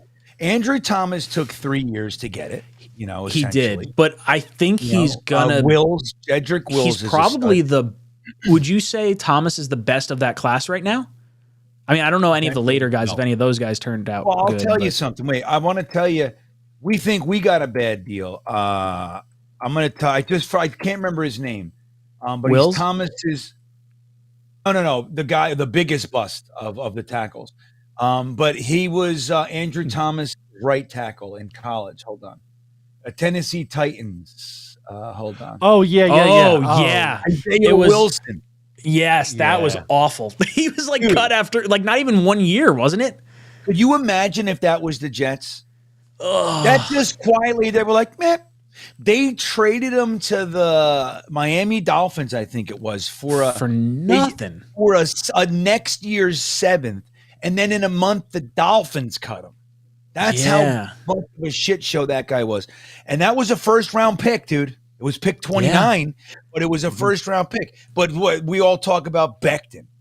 Like, Becton still got a shot. He's still, it's like, if that was the Jets and we had to give up on a first that quick, dude, we'd still be hearing about it. Dude, Becton was so good. If he's just healthy, in this new offensive system, there's like, we talked about it last year with the potential of the defense because of getting guys back like Carl Lawson, Vinny Curry, LaMarcus Joyner, like having those types of players actually come back. And we saw the impact that it had on the Jets defense this year. The offense, because of the offensive scheme, you got Denzel Mims, Zach Wilson, Laken Tomlinson. You could argue all the tight ends, and it was going to be Elijah Moore, but all these guys have this potential that, you know, is all of a sudden could be recognized because of this new offensive scheme. And yeah, that sort of reminds me of all that, I guess, if that makes sense. Yeah. So hopefully the switch gets a little bit more out of our guys. All right, 𝐒𝐿𝐫𝐞𝐞𝐽 Hobson says, if A-Rod is reworking his deal, would the June 1st deadline be a moot point since he would probably have the $60 million bonus lowered or taken out completely and reworked as a signing bonus? So the $60 million bonus is a signing bonus, kind of. The way it works is once that option is exercised, and it's currently assumed to be exercised. That's why his cap number isn't astronomical right now, and that's for cap purposes. That's so teams can sign more players. That's so like everything kind of works out the way it is. So once it's declined, it shoots up. So it's already going to be that bonus. If I was Aaron Rodgers, I don't think I would try to remove that because that's part of your guaranteed contract that you negotiated last year. If it were me and I were the Jets, the June 1st deadline opens up a little bit more cap space for the Green Bay Packers, which allows them to eat some of that signing bonus, some of that $60 million bonus that we're talking about. Because once he's traded, that has to accelerate to their cap, or, you know, obviously they're not exercising it, so it's going to hit the Jets. So if we can get them to eat, let's say, $20 million of that, and we guarantee, hey, you're basically buying a first-round pick for $20 million, and the Jets are going to have $40 million in dead cap at the end of this contract rather than $60. That sounds a lot more attractive for me, and with all the players that we could have coming up and being signed in 2025, 2026. So we have heard Aaron Rodgers said, I think he said on the Pat McAfee show, where he's like, yeah, you know, it's likely that that I'd have to rework my contract. So yeah, who knows? That June 1st deadline could alleviate a little bit of pressure. And there, dude, part of me would love to see Rodgers sign a contract. Like maybe he's like uber motivated and he does these 1-year deals, you know, a similar style of contract. But like maybe he's willing to potentially play for 3, 4, 5 years. Who knows? Like this guy could keep going for all we know. And we give him the option. We say, hey, we're going to rework your deal. And we want to have, you know, an out after, let's say after 2 years, like we would have anyway. And then you could either move on to your new team, or if we really love Zach, we want to kind of see where this sort of goes. And, you know, if not, it's like, hey, let's keep going with this. Let's try to win as many games as we can with a Hall of Fame quarterback while we can, a la the Tampa Bay Buccaneers. So, Green Bean, what do you think? You think Aaron Rodgers reworks his deal, and do you think it stays as a 2-year contract, or how you feeling on the possibility of reworking him? Well, I think that, yeah, I think that's part of it. I honestly believe that there's all sorts of collusion happening, right? They allowed us to speak with them, but I think that they talked about all this stuff. Like, dude, what's realistic? Here's what we need to make this work. And I don't think it's as secretive and contentious as we're being led to believe. I think obviously both sides want to do well. You know, I get it.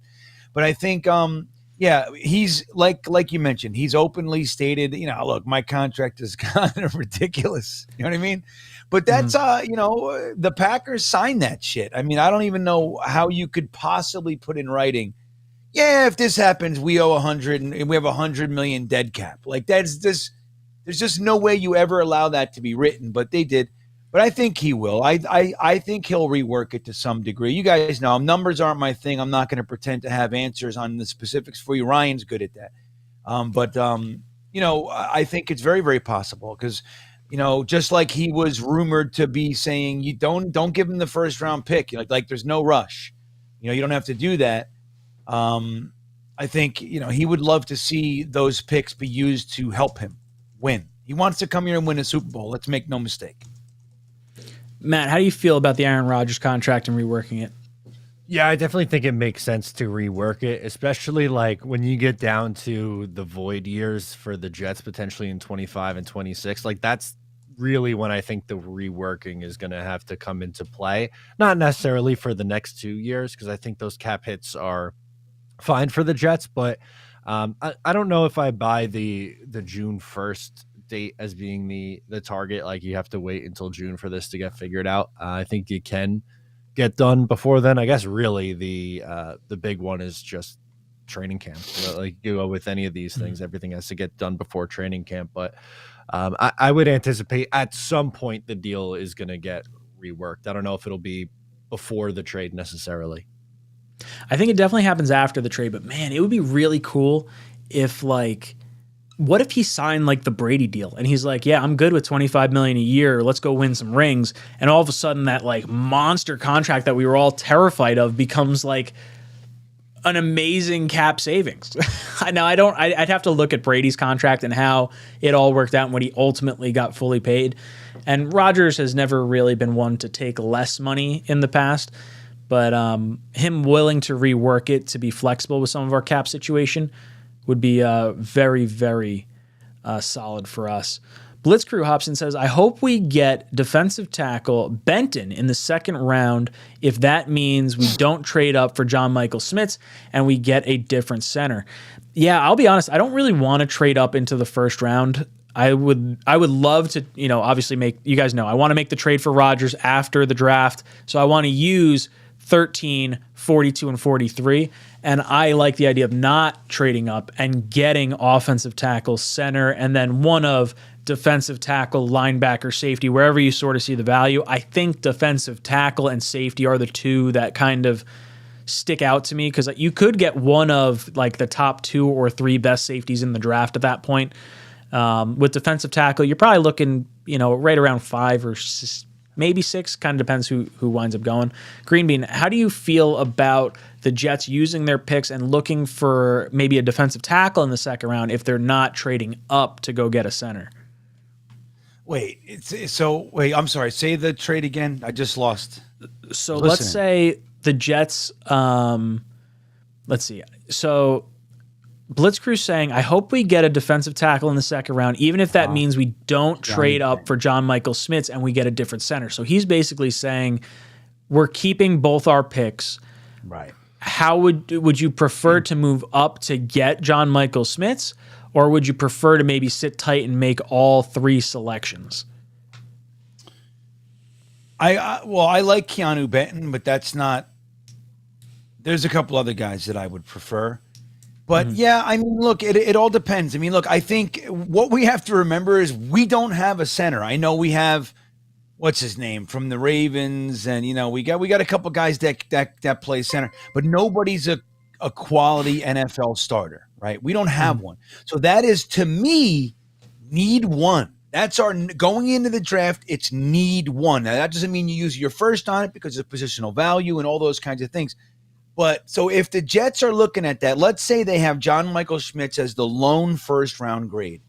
They're not going to use 13 on him. They can't slide back to 20, which is where they'd want to do it. They might choose to trade up and get him and lose one of those. But the thing is, like, you're not losing the second round pick, right? So if you use 42 and you jump up and you throw in a 5th to get up to 20, whatever, just in the similar to what we did last year. We did it twice, right? We did it in the late first, and we did it in the to jump up a few spots in the second as well. So I think it all depends. Like if you have, let's say you have Tippmann and Stromberg kind of right in the same pocket as JMS, 𝐒𝐿_Smith. I'm losing JSN. We got some GBs for Green Bean and Green Bay. The initials, the acronyms are killing us. Yeah, I'm surprised I got it right. I'm like JMS. I'm like, in my brain's like, you said that wrong. Just stop doing it. Stop using initials. You don't know what you're doing. That's what my brain's saying. Stop it. Stop it, old man. Yeah. So I mean, it all depends, man. Now, me personally, I happen to love John Michael Schmitz. I really like a few centers. I love Avila. I really like Stromberg, Whippler, Tippmann. I love Patterson. So I think there's quite a few that I would really like. I'd be very happy with. That said, I do believe John Michael Schmitz is the best center. And again, it's need one. So if you need to use 42 and a fifth to get up to get him, use 42 and a fifth, man. That's how I see it. Because you're not like trading it away. You're using it. That's what it is. You know, people, I get into these conversations all the time like, oh, we gave away our first or our second. It's like, you used it. That you just also used a fourth to move up and make it a first. We didn't trade away the second. We used it. You know what I mean? So it's the pick anyway. And the player that we wanted wouldn't be there. So I'm a big fan of it. I really would love to think that John Michael Schmitz will make it to 42 and 𝐒𝐭𝐭's sitting there at 43 or something. I'd love to think that. I don't, that's pipe dreamish. But that's how I think. Matt, how do you feel about using our top 3 picks? Would you prefer to move up for the center and get the guy you want, or how would you use your picks? I would stay at 13 and 42, but I would trade back with the second pick and try to pick up a 3rd round pick. I'm not saying you have to move back crazy far. Maybe you drop back 10 spots, 12, something like that. You pick up an additional pick that way, but I'm imagining I'd want something along the lines of tackle, center, and interior defensive line with those first 3 picks. And then beyond that is depth at safety, linebacker, potentially wide receiver, depending on if you are able to land a veteran or what you want to do there. So there are still other needs that you can fill, but I think if I am to move, it would be back with one of them to try to recoup that 3rd. Dan Philcox has some acronyms for us. JSN, JSM, all gas, no brake, New York Jets, AVT, LDT, Green Bean, let's fucking go, WTF, OMG, LOL. Yeah. Funny. It's Green Bean. It's never going to be Green Bay. Never, ever, ever going to be Thank you, Green Bay. Ryan. I love it. Thanks, guys. You guys are the best. Knob Craft, Volume 2, The Comeback. You missed a great opportunity, Knobcraft. Volume 2, Electric Boogaloo, is absolutely what it should be.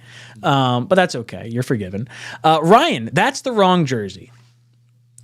I know. It should be a Jet jersey. I don't know what to tell you. Adam S. He hops in. He says, can't you designate a trade June 1st? No need to wait. You can't. From my understanding, I think Dom C was the one telling us that in the past. But what you probably could do is create some really weird, obscure, like things that happen. Like, okay, well, Aaron Rodgers comes as of June 1st, and if the Packers don't trade him, they have to give up like 3 first-round picks or something stupid like that. Like almost like the way the Jets worked the Brett Favre deal, right? Where if the Jets traded for Brett Favre and then flipped him to Minnesota, the Jets would have had to give up 3 first-round picks. Now, I've never seen a trade other than that work that way, so it would be poetic justice to have something happen the same way with an Aaron Rodgers trade, 13, 14 years later. Matt, what do you think about possibly figuring out some sort of way to work in a designated June 1st trade? Rangers are up 4-0, by the way. Yeah, wow. I don't think it's the wrong jersey tonight. Yeah, I mean, sure. I mean, Joe Douglas has done some creative things when it comes to trades. No one thought he was going to be able to trade Blake Cashman for picks. He got better value than most people assumed he was going to for Sam Darnold and Jamal Adams and all these guys. So I'm not going to doubt our guy Joe Douglas. And if he wants to try to get it to a designate post June 1 deal, then great. So be it. I'm sure he could figure that out. That's not a make or break thing for me in this deal, though. Yeah, just getting the quarterback in here would be beggars can't be choosers, right? And we've been missing out on quarterbacks forever. I think just getting them in is probably the most important thing here of all. Now, I want to talk a little bit about Makai Becton's 5th-year option. It is coming up this just past the draft. I believe it's May 1st is when we have to exercise his option buy. It's $13.5 million. And should the Jets exercise it based on where contracts could be heading, or do the Jets tell Becton, hey, prove it deal. Let's figure out what you're worth, stay healthy, prove it to us you can play, then we'll give you the contract after that. Is it based on draft picks and who is falling? If the Jets can get a tackle at 13, maybe they feel more comfortable not exercising the option.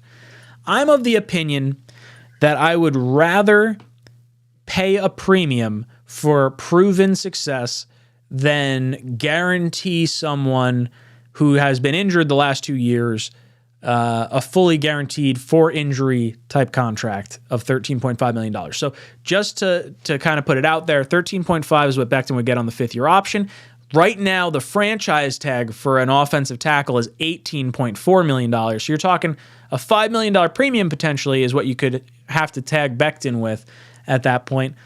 I would rather go that route personally. I would rather franchise Becton if he proves he's like all-world stellar at the end of this season than guarantee his 5th-year option right now. Green Bean, what say you? Well, how much is the franchise tag for tackles? 18.4. Oh, right now, $5 it might be a little. Call it a little bit more, maybe. You know, let's call it $5-6 million more than his 5th-year option. Yeah, I mean, the truth is, it's hard to commit to him, dude. It is. It's hard. He's played 3 quarters in 2 years.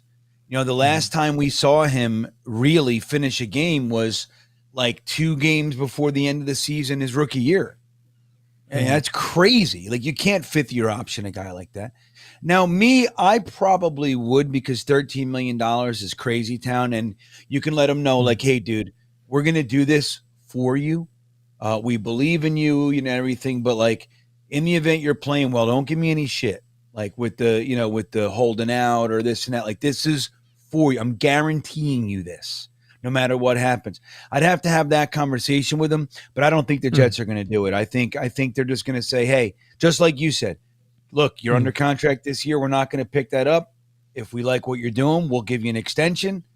And if that doesn't work, like you say, you can franchise him, see if he makes it through 2 seasons healthy. Because it seems like a long shot. Poor guy. I mean, he just turned 24 today, right? Isn't it his birthday, or was that yesterday? Yeah. Today. Yeah, I don't. Matt was saying He's it earlier. 20. I think, right? Think about that, man. He 24? was a 2020 draft pick, and he just turned 24 today. It's insane. So, I don't know, but I don't think they're going to pick it up, even though it saves you a bunch of money. I think that they're going to let him ride it out and then see if he makes it through the season. Matt, how do you feel about Becton's 5th-year option?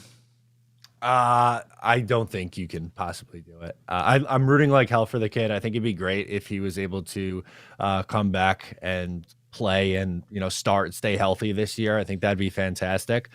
But he hasn't played in 2 years. You can't give him guaranteed money for next year. And like, what if he gets hurt again for a 3rd year in a row and you already guaranteed him $13 million? Look, if you have to franchise tag him and it costs you an extra $5 million against the cap, so be it. I'll deal with that at this point. But there's a very real possibility you're guaranteeing almost $14 million for someone who could get hurt again. So I'm passing on that. So I guess let's shift gears a little bit to the other line on the defensive side. I didn't make a graphic for this. I probably should have. Quinnen Williams contract. We heard rumors he might be looking for $23 to $25 million. I heard things out there as far as, oh, well, if the Jets re-sign Quincy Williams, he'd be more willing to take a little bit of a discount. I don't know how much I really buy that. Maybe he said that and I just totally missed it. Where do you think, Green Bean, Quinnen Williams, price-wise, should fall? Well, before all these guys started getting signed, I thought he was going to be 21, 22. You know what I mean? Something like that. But I feel like, I do think he's going to want to be. It's funny with this position. Like, nobody's even saying he should get more than Aaron Donald. It's like second best. That's the top of what you can do while Aaron Donald is here. It's like you can't get paid more than him. But I think that he will. I think that whatever it takes to get him to second, I think is what it's going to take. So probably somewhere in the area of, what is it, 24, I think beats it, 23 and change. 23 to 20. So Simmons, I think, got what, 23.5? Something like that. Yeah. So Mm-hmm. 24. I think that's what'll do it. But I think like they know they're going to sign him, so just do it. I don't know why we got to watch him not show up. I don't know why we have to do this. You guys know I'm a Joe Douglas supporter. I like most of the things that are going on, but I don't like this, man. Like, he's the one guy. Like, we haven't given a player a damn second contract since Muhammad Wilkerson. Like, can I buy a damn jersey of a player on the fucking team for once, please? Not having him gone in 2 weeks. You didn't like the Jordan Jenkins deal? Yeah, it was a second contract. Yeah, 1 year, I $4 said million, real. $5 million. And you can count Nathan Shepard too. What is it, $1 million? It's funny because I'll tell you what, I was on Jet Nation a lot. Ryan, you remember, people were literally saying that Jordan Jenkins should get a 4-year extension worth whatever it was at the time, $8-9 million. He signed a 1 year $2 million deal. You know what I mean? He's still in the league? Yeah, I I think don't know. he is. He's Probably, down in New Orleans, maybe. right? No, he didn't play in 2022. He played 11 games in 2021. Interesting. Hey. He's Texans. He's still there. Okay. Oh, no, Texas? he's a free. No, wait a minute. No, Like a he's different- a free agent now. Texans. Ah, It says watch full career highlights of Houston Texans linebacker Jordan Jenkins. What is that? it can't be very low. What is it, a short? Well, remember, he led our team in sacks 3 years in a row. And with all due respect, I like Jordan Jenkins well enough. Sure. Don't get me wrong. But he got what's called coverage sacks. He was never Yes. dominating and owning a guy. He just was persistent, which is a positive. But, if there wasn't coverage, Jordan Jenkins was neutralized. I think his best was 8 sacks. That was the best. And then general, I think he had 2 years of 7. So not terrible. He was a good player, but He was poor man's Brian Thomas. poor man's That's a good way to put Brian that. Thomas. Always liked Brian Thomas, but was never the flashy guy. He was always the, I don't want to say cleanup guy, but he was the unsung hero, baby. Yeah, he was a But yeah. But here's the thing with Brian Thomas. We passed I would on take Brian Ed Reed Thomas over Jordan Jenkins all day. all day, every day. Oh, here we And go. Brian with that Thomas Reed was thing. fun. I'm sorry I brought up old wounds from 2002, Green Bean. I can't help it, man. I have to say something. That's the whole problem. It's I liked Brian Thomas well enough. He's a good ball player for us. Very solid, consistent. I think he was here, 11 years? So it was nice. But, dude, Ed Reed was the guy I wanted in that draft. Everybody rubbing my face in the sauce bullshit. Just remember, I was screaming for Ed Reed. Goes every year I was right until this one. Want you All remind right. you guys. I wish I had We'll video of we'll those. see how Thibodeau pans out. Him and his snow angels, as people are hurt I on the know, ground. What a butthole. He What a didn't. butthole. I'll give him the benefit of the doubt. I don't think he realized the player was hurt. I don't even didn't remember, who know. was it? Who didn't. was the one that got hit? Yeah, let's look. Let me see. I don't remember who it was Glennon? now. It was some backup. I'll be honest, I don't remember. I don't remember it at all. I'm going Mike I Glennon. thought it was a I'm little looking- more I'm looking. impactful than a Glennon. It's the Foles, there it is. Oh, full. Foles. There you He go. doesn't- Same Yeah. difference. even though he doesn't know, even though his arm and leg is hitting him while he's on the ground next to him, he don't give a shit. Yeah, Look at well, him. you can't see shit with the helmet. You got the blinders on. He's just excited. probably- Look, You as could much probably shit as I feel gave your Thibodeau, arm. I know. Yeah. I'm with it. I'm He's a sure bit he of a looked at it punk. after and was like, "Ooh, whoops." Not My a good bad. look. Yeah, not ideal. Yeah, I mean, look, my draft would have been Kayvon Thibodeau, either Kyle Hamilton or Devin Lloyd, and George Pickens. Still, I mean, it's more than one way to skin a cat. Now, I'm very happy with Sauce and Garrett. Love those guys. Like them better than the guys I wanted. Don't get me wrong. Mm-hmm. But 1 year does not a career make. Let's just see. I mean, we've had, I don't even like talking about this stuff because I don't want to jinx Sure. our guys. But yeah, But so I would have done all right too. But there's been so many years, man. And the thing is, most of the time, Jets fans were right.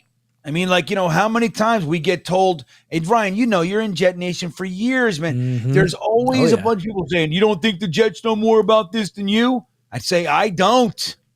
I don't think they do. The cumulative sum of all fans seems to have a better drafting record than the history of the New York Jets. Yeah. Up until recently, for sure, man. Last year, I had Sauce at 4, I had Jermaine Johnson at 10, and then I had us going George Pickens, and I don't think I had Dean falling that far. No, I don't know who my other pick. No, I don't remember who my other pick was. I wish I knew, but I was big on Pickens. I was a huge fan. I thought the two best receivers in last year's draft were the two guys that tore their ACLs: Pickens before the college season and Jameson Williams at the end. And I'm so far off on the Ohio State wide receivers. I just accept that JSN is far better than I gave anyone credit for, because I did not think Garrett Wilson and Olave were going to be as good as they were. I was surprised, I think, to see just how good Garrett Wilson was in the NFL, and Olave, the two of them. I'm glad I was wrong. Our draft is so much better than any mock draft I saw for the New York Jets all of last year. Yeah, I don't think you could draw it up. Even the most nitpicky of fans, I don't think can draw it up any better than how it panned out after 1 year for Joe. So, oh yeah, hold on. I just realized I never did this. So, oh my God, there's a cockroach on the screen. It's gonna get me. Can I? Oh no, come on. Be there in a second. Oh, the Jets traded up.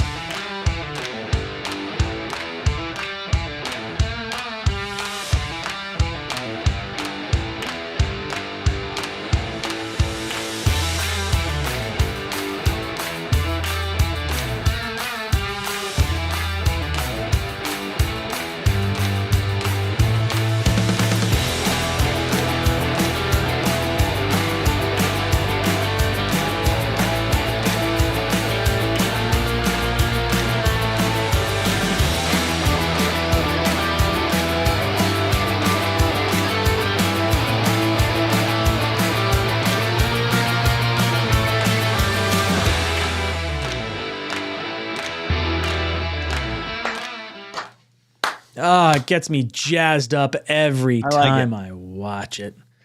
I like it. That's good. It's amazing. You guys We're gonna better have a be good hanging time. out over here. Yeah. Dude, Hope the everybody draft comes. party is the highlight of our last few seasons, because we haven't had a whole lot of highlights during the season. But yeah, dude, the draft party's a blast. I friggin' love it. It's our favorite time of year. Yeah, don't forget about the Talkin Jets channel that I'm sure is being plugged in here by Nightbot or some robot or AI of some sort in the chat. So sub up over there if you haven't already. Seriously, Matt, what are we at subwise over there? I know we broke 500 the other day. I haven't looked. 663. Oh man, come on, Three you guys that are in the more chat. for devil number. 3 more. Who's going to be Yeah, devil see? number for it?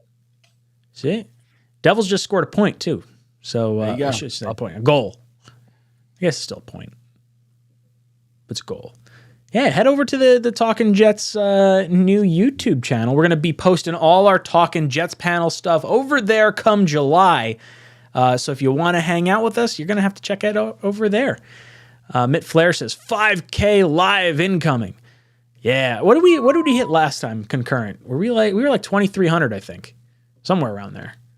22. Yeah, Well, we had 100,000 in 3 days. It's not too shabby That was nuts. for little old us. Yeah. Three bozos talking into a microphone about the Jets. I know. It's fun. too I bad. just seeing the chat light up with everything that goes on throughout the draft is so much fun. It really, really is a blast. This year, I think we should have to do a. Maybe we'll try to hit that concurrent number, and we'll be like, okay, everyone that sends us a picture of as many screens open as possible at the same time. Between this time, we're gonna shoot this through the roof. We're gonna a little screenshot, send it to the advertisers. That's how we do it, right? Oh, yeah. Loopholes. Move. I like it. Yeah. We got a bunch of many good weeks? characters coming on, content creators. We got Fireman Ed, Johnny, and his ice cream. Hopefully he's getting like 20 ice creams this year. I hope so. Or is it 19? How many would you get if you won every game and went through the Super Bowl? Is it 19 now? 20. 20? Because 20. you got 17 games, you'd have 2 playoff games in a Super Bowl. Yeah, math makes sense. That's right. Well, that's about all I got. Anything bigger than that, and I'm toast. You don't have any more toes at that point, right? Oh, yeah. That's about it. I got to start using like someone else's toes. It's like, hey, Fingers and green toes. beans. Hey, Yeah. let me see your feet real quick. I need to count to 26. It's amazing. I only have 4 toes. Oh, forget it. Get out of here. Hey, you. Count your toes. Oh, jeez. What are these guys talking about in the chat? I see Hader Ali. Q will get 4 years, $98 million, with about 80 to 85 million guaranteed. Has anyone thought about maybe it's Quinnen's camp that prefers to wait to a new contract? Yeah, I was actually going to bring that up. So it's to Quinnen's benefit. Imagine he signed after the season. He's like, yeah, I want, $23 million a year to be the second highest paid defensive tackle. And then all of a sudden Simmons comes in, who has had worse seasons than Quinnen Williams, and he gets 23 and a half. Like, yeah, if I'm sitting there, Quinnen Williams, if I'm Joe Burrow, the same sort of thing. Lamar Jackson, sort of the same kind of a thing. You sit back and you wait for all these other guys to get their contracts because you don't have to show up and start losing money until July anyway, I think. I mean, maybe there's some mandatory stuff in June, but I don't know if you miss that if you're fined as heavily as you would be through training camp. I think Quinnen could be waiting, and I think he could be fine as long as he's not risking his body and he knows he's getting his money beforehand. He becomes infinitely more valuable once Rodgers is on the roster and we're going for a ring, because if he holds out, it's almost like the same thing that Revis did when we were going for a ring in 2010 when we had Hard Knocks. Greenbean, you think Quinnen's waiting? No. I think if the Jets offered him 23 or whatever in his range, I think they would take it. I think you bring up a good point. I think it might benefit him. But, I mean, I don't know, man. I think these guys are nuts. Everybody wants to be this and that. They're only the highest paid for like a month at most anymore, right? Somebody's always going to come and beat you. But no, I don't think he's purposely waiting. I think that he would much rather just be locked in and be at camp with the guys. That's what I think. He's always been at voluntaries, if I remember correctly. So that's just, I think he'd rather be there and not have to make this statement. And I wish the Jets would just give it to him. I don't know what the deal is. Like, why do you have to drag this out? Why? Oh, we're going to save $500,000. Dude, you're willing to give this guy, you were going to give Fletcher Cox $14 million. Like, you know what I mean? Like, just fucking give Quinnen his money and get him in camp and send the message. You know, we're going to drag this in. Are we going to have to fine him for not showing? Like, you know what I mean? I don't want to see any of that stuff. Just, I'd rather Quinnen just being here, in my opinion. Matt, how do you feel? You think Quinnen's waiting on his contract? Yeah, I think so, because the more deals that come out, the price tag is just going to continue to go up. And like, I'm not in panic mode yet. There's only been 2 that have been signed so far, Simmons and Payne. So I'm not really, I'm not going to go nuts over it. I think it falls somewhere in that $23 to $25 million a year for either 4 or 5 years. I don't know, so 4 for 100. Like, that's a nice round number. Why don't we just say, we like round numbers. You just signed that mega contract for Jalen Hurts, and now you get another $100 million deal. I think that's the way to go. Yeah, you're going to get $100,001,001. That's what it's going to be. Sure. Perfect, right? Tip me just over that scale. Johnny Boy comes in and says, I suspect it's low, but on a scale from 1 to 10, what are the chances you think the Jets don't end up getting Rodgers? I would say it's 0, and I know that's not on your scale, but I think there's a 100% chance that the Jets are going to get Aaron Rodgers. I heard rumors that, like, I think it was it Yard Barker or something like that? I got tagged in a bunch of things saying, oh, the Tennessee Titans have requested, to talk to Aaron Rodgers. And I was like, oh, yeah. Yeah, great. Yeah, and 𝐒𝐿𝐫𝐞𝐿 Sue doesn't want to play for the New York Jets. Fucking good for you. Who gives a shit? Doesn't matter. What'd you think about that stuff, Matt? Yeah, that stuff, I don't know. It doesn't mean anything to me. I don't think he's going to Tennessee. I don't think he's going to San Francisco. He's going to be a Jet. I'm at -0 even. Let's do it. Let's get nuts. Green Bean, where are you on the scale of Rodgers possibly, or the chances of him not coming to New York? And what did you think of Tennessee possibly inquiring about Aaron Rodgers, or San Francisco, or how are you feeling in that sort of realm? I think it's already done. I think he's a Jet already. That's what I think. He didn't go on the Pat McAfee show. He didn't go to the dark and wait and do the whole thing and then come out and say, I intend to play for the New York Jets, Tennessee Titans, San Francisco 49ers, and New England Patriots. He said the Jets. And I think that's what's going to happen. Who else flew out to meet with him? Who else did all that stuff? I mean, that's us. Mm-hmm. We did all this. So I think the deal's done. I think Rick Spielman's on to something. He's not the only one to say it, but he's the first kind of insider GM kind of guy to just say, come on. Like, we know how this works, don't we?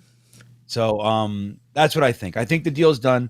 I think he's a Jet, and I think the Tennessee Titans are going to have to watch us beat them and go to the Super Bowl. That's what I think. Mitt Flair says -0 is bananas, as our little banana goes across the screen right now. There he goes. We got a little fella. What's his name? Look at him go. He's got such a little happy walk. We should come up with a name for the banana. Banana doesn't have it. He doesn't come out too often. Bobby Really? Banana's a little. Yep. We got to go a little alliteration here. Yeah, Bobby Banana. Yeah, I like banana. Like Bobby Bonilla. Right? Yeah. There we go. Let's chat. Give us some names for the banana. Let's go four different, or well, give us 3 different names. We got Bobby. I see Billy in there. Banana Hammock. Oh, that's a good name. That is good. Banana Hammock. That's funny. His name's Hammock. Right. Banana Hammock. Hammock's his last name. Rosanna Banana. That's a good one from Snowball. Rosanna Banana. That's good. Do we want to say Anna Bobby Banana or Bob Banana? We'll go Bobby. Bobby sounds a little more. Bobby. Yeah, it does. Captain K Techno with Hannah Banana. That's my sister's name. We've been calling her Hannah Banana her whole life. I still call her Banana. I say, hey, Banana. I don't even call her Hannah. That's funny. Let's see. Banana Split, Peanut Butter Jelly Time, Hannah Banana. Just call him Captain Hammock. I like Captain Hammock. That one's pretty good. Mr. Peels. Oh, it's a good one. Call the banana Peter North. Chico. Yeah. Peter. Who's Peter North? Oh, I don't know. Anyone below 18, do not Google that. Do not Google that. Yeah. Don't look it up. Back before we had all these pills and everything, he was the king of stuff. Yellow Slip Road. Oh, let's see. Mr. Peels is a pretty funny one. We'll throw that in the where's my little cursor? There it is. Mr. Peels. So I got Bobby, I got Hammock, I got Mr. Peels. We got to do one more name. Which one do we like in there?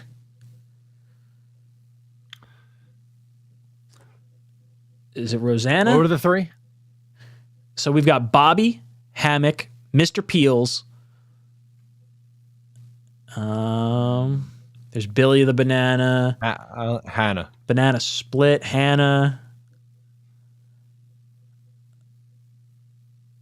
I guess let's do Hannah. Banana Bean. There you go. There was enough people that said Hannah. Bananarama.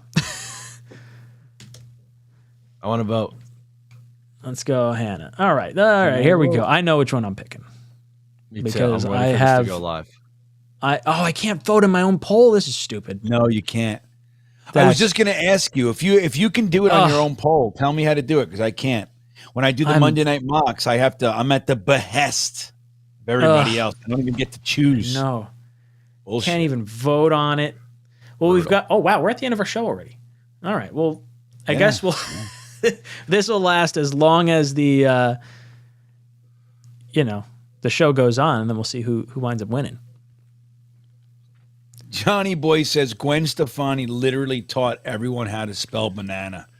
It's true. I remember when that song came out, I was like, no, there's 2 N's in a row. She spelt it wrong. I was like, I'm a friggin' moron. Really? You said that out loud? Dude, that was dumb. Yeah. That was dumb. That was older. I was definitely in high school. I was like, that's wrong. That can't be right. Yeah, no, that's not good. Bad thing to admit. Whatever. That's okay. I showed my toes on screen last year. I don't think I have any anything left to lose. Oh. I know. Hey, listen, I'll tell you guys something. I got I had a job interview today, right, for an executive position, right? Ooh. And it went really well. And at the end, they were asking me about tech stuff. And I said, well, you know, I do all sorts of social media. I said, I'm good. I'm pretty good with you know, all that stuff. And she said, so what is green bean? And I went, oh. I said, let me ask you, how deep did you go into there? And she goes, not too deep. I said, you know, it is. I do porn. It just is what it is. Yeah, I do porn. You know, It's my persona. Yeah, I said it's a character I made, you know, but I said it's just Jets coverage. But yeah, it's funny, you know, we're here talking about banana hammocks and everything. So I gotta figure this out. I gotta see how it goes. But like showing your feet, like all of a sudden, instantly, I have all these things. I'm like, oh, I shouldn't have said that. Oh shit, I shouldn't have said that. I should take that down. All of a sudden, I was totally fine with it yesterday. Today, I'm like, ooh. Oh man, I'm applying for a job and now all this stuff is on the internet forever. It'll get you. That's all it. right. I just can't. I said to him, I said, like, dude, I was a comedian for a long time. This is what I do for the last 2 years. But the truth is, I'm very good at what you need. So they asked me, do you have any concerns about millennials like just finding out? I said, no, I'm good. Doesn't matter. New subscribers, baby. That's right. As long as they subscribe. Yeah, that's dude, funny. No, I didn't say that. I got new employees every year, and they find out that I do Jet stuff, and they're like, "You got to be kidding me!" Be like, "Here's a wristband. Got to subscribe if you want to keep your job." Oh, I like that. Yeah, I know. It's just weird, you know. I try to be an exact green bean, but I don't know. I hope it works. We'll see. Yeah, I've decided I can no longer run for any kind of public office because I've definitely said something I shouldn't have said on one of these streams at someone. And someone's going to find it and be like, this guy's got to get canceled. He did something. Yeah, right. And they'll find your texts and everything else, every search you've ever done. Yep. Yeah, you don't want to go through my search history. I got no shame. I mentioned I don't care. I mentioned chainsaws. Yeah, I said, you know what's a good brand? Steel chainsaws. An hour later, I had ads all over my phone. It was just a conversation. Yeah, it's amazing. It's scary. I can't believe we're okay with this. Well, I mean, the alternative, right, is like as much as I hate it, I'd rather have like targeted ads than like ads that are going to be there anyway that are for like something totally screwy and out of left field. Like, yeah, not me. Right? It's a really. I have no problem. I have no problem using my thumb to type in an 8-letter word to look what I need. I have no problem. Because it gets you to buy more shit. That's what sucks. Like my bottom line's hurting because I'm like, oh, that's a great idea. Oh, that's a great idea. I'm gonna Amazon cart, 2-day shipping. Boom, credit card's already saved. I should buy an Uncle Fester mask. Yeah, you know what I mean, like. I don't know. All right, we got to the end of our show. Let's Green Bean, you got our list of super chat qualifiers and qualifiers from the the likes and everything? I got them. Cool. Matt, can you head over to the draft trailer that's on our new Jets, Talkin Jets channel that you guys should all subscribe to? Because if you leave a comment on that channel, you're entered into every single one of our giveaways through the draft. Oh, so all you guys, man, all you guys that were saying, hey, I want to be a qualifier, and I say, oh, it's random, I can't help you, go to the Talkin Jets channel. Comment underneath underneath the trailer, Ryan? The trailer. Yep. Yeah. And then you're automatically entered. There you go. Ooh, Michael Murphy says, Ryan, does it say the channel on the winner's shirt? Not yet. There's some artwork that we have going through the mill right now that hopefully gets approved in the next day or two. And then let's say maybe the person that wins tonight, let's say they get the new shirt. It might have That's to wait a little great. bit, but let's do that. Yeah. I like whoever that. wins It's tonight worth it. gets the new shirt. It's the design's badass. This is The three of us are gonna be- fired up. We've been talking about this for like 3 weeks now. Getting the Yes. approvals This is back. a special one. This is special. It's a Yeah, good this one. one's going to be fun. But let me just say this before we move on. I'm really disappointed in the chat on the name for the banana. I just got to say. Me too. I was team I was Bobby pretty happy with Green. Mr. Peels. I thought Mr. Peels was like kind of fun. Captain Banana Hammock, I thought was great. Matt, I'm not How gonna lie, does Bobby's or slacking a Hammock- little bit. I didn't think Hannah was gonna be a great one either. No. Hammock has more than Bobby Banana, dude. Like Bobby That feels Bonilla. I weird. can't even believe it. Yeah, that's wild to me. Shame. Got it wrong. Shame. Oh, I gotta do the Twitter retweets too. I gotta pull over there. I completely forgot to mention that. Do I have that? I don't even know if I have that ticking right now. Dude, we're all slap happy, man. You know what I mean? We're beat up. It's You know what I been a mean? long draft process. season. It really has. I got one more Monday night mock. You guys are going to come on. We have big surprises for everybody. I haven't really announced it yet. I'm going to do it on Thursday. But one more, and it's a wrap. And then we got our big show. I got to make sure I sleep before it. I can't be tired for that one.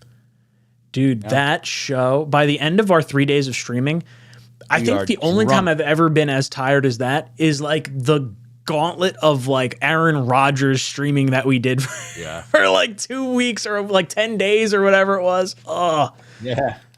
it's brutal. So Green Bean, let's add 𝐒𝐿𝐫𝐞𝐿. All right, hold on. 𝐒𝐿𝐫𝐞𝐞𝐽. Okay. Let's go Greg Gagne. Hey, Greg. All right. And we're going to say Melissa. Those were the only 3 people that retweeted the stream that I completely did not even think about plugging. So you 3 get lucky tonight. All right, we got Talking Jets people or no? All right, you ready, Green Bean? Yeah, I'm ready. All right, let's go. Dano. There he is. That's What's a up, good Dane? one. He's been I've been seeing a bunch of comments from him. Big fan. Yeah, he's alive and well, man. Dano, he's a good dude. We'll go Big T Charlie. Let me just say this though. I don't know if Dano's a dude, so I apologize. I just made an assumption. It could be Dana, for all I know. That's Whatever true. you are, you're good. I like you. I've had good conversations with Dana, or Dano. I don't know. right. What else we got?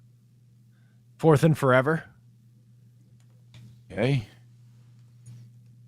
We'll go. I'm trying to scroll. There's 472 comments, so I'm trying to scroll around and spread these out a little bit. Oh, wow. Nice. What's that? I guess that's what I 472 get for saying comment as many times as you can. It's a good thing. Yeah. We'll go Nuz, N-U-Z.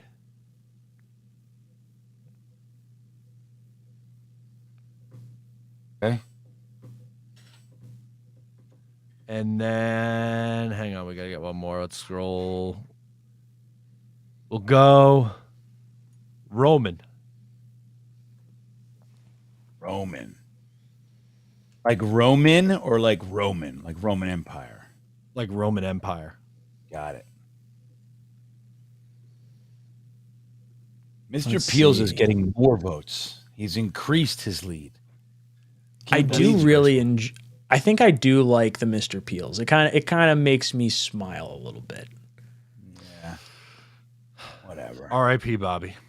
Yeah, I know. It's crazy, dude. Even Yeah, Banana it is. Hammock is brilliant, beautiful. Yeah. I guess it's inappropriate. I guess Mr. Peels is benign. Safe. No? It is, right? Hey, Mr. I Peels. It's okay. I think, you know what? I think you got a point. All right, I'm in, Mr. Peels. Snowball All right, says we ready? banana Are we sauce. doing randomizer or are we doing the thing? Yeah. Let's do the how many qualifiers we got, Green Bean? All right. 1, 2, 3, 4, 5, 6, 7, 8, 9. 10, 11, 12, 13, 14, 15, 16, 17, 18, 19, 20, 21, 2, 3, 24, 25, 6, 7, 28, 29, 30, 31, 32. And that includes if you have multiple super chats, you have multiple entries. Just so you know, I caught all those. So 32. Ooh. All right. So we're going to use the random number generator. And wham, boom, right over our faces because I didn't plan this. So we got 1 as the minimum, 32 as the maximum. 3, 2, 1. What do we got? 4. 4 is going to be our winner tonight. All right, got Jet it? King it is. Jet King. Woo, Jet King, yeah. Jet King, reach out to me on email, jetstalk247@gmail.com. Get your information. You get the first special shirt design once we do that. So should be within the next few days, and then I'll be able to send that out. So get me your information. We'll send you out a shirt. But we have reached the end of our stream. So let's go around our panel and get our closing thoughts. Green Bean, any last words for our panel? Yeah, I'm going to tell. It's funny. I've been asked about the after hours show. I have it literally on deck all night. All I got to do is hit one button and it's live. I can't do it. I'm exhausted. I'm ready to pass out right now. So I will say the episode 112 of Green Beans Jets Pod is out now. You can watch that tonight. Instead of hanging out with me, I'm shocked, guys. I apologize. I was waiting to see. I drank. Look at the size of this coffee. I drank this whole friggin' thing. This is a whole jar of coffee. I just fill it with coffee and drink it. I'm still tired, so that shows I'm done. So sorry, everybody, but that's the way it is. You can listen to the podcast and Just Jets tomorrow for O'Leary. I'm sorry, man. I took your thunder. You did steal my thunder, but that's okay. I'll tell you what Just Jets is about tomorrow. So we're talking about Makai Becton being the biggest X factor for the Jets in 2023, how that could impact the Jets draft, and answering your voicemail questions. I love it. Random's Prime in the last second says, let's go Rangers. Yeah, winning, baby. So Mr. Peels wins with 39% of the vote. We had 105 votes on the banana name. That tells me that there were over 300 people that had no damn idea what the hell we were talking about, and that's okay. Boys and girls, if you want to be a part of the 10 o'clock mock, 10:30 tonight, I'm going to be doing the members-only stream. I believe we're doing the Jets swapping picks 13 to 15. We'll do a little mock draft action there. But yeah, it's been a lot of fun. Thank you so much for flying with us tonight. My name's Ryan. This is Talkin' Jets. Signing off. JETS. I think every single person in this locker room is a competitor at the highest level. So, yeah, when you feel as if your back's against the wall, you never have to feel like you got to do it by yourself. Unbelievable throw. Under pressure. Sacked by Quinnen Williams. Right sideline, Usama's got it. You look to your left and your right, you got guys out there with you that our whole point is to help each other. This one to Mims.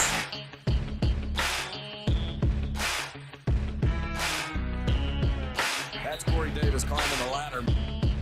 To be able to go out and lead these guys, just to know how hard these guys work and how important it is to them, and then you get that chance to lead them. Everything that happened that needed to happen for us, it almost felt like kind of like a sign, like get like a second chance almost. Gets extra pushes, running left. Maybe a little extra life breathing in the locker room. Touchdown Jets.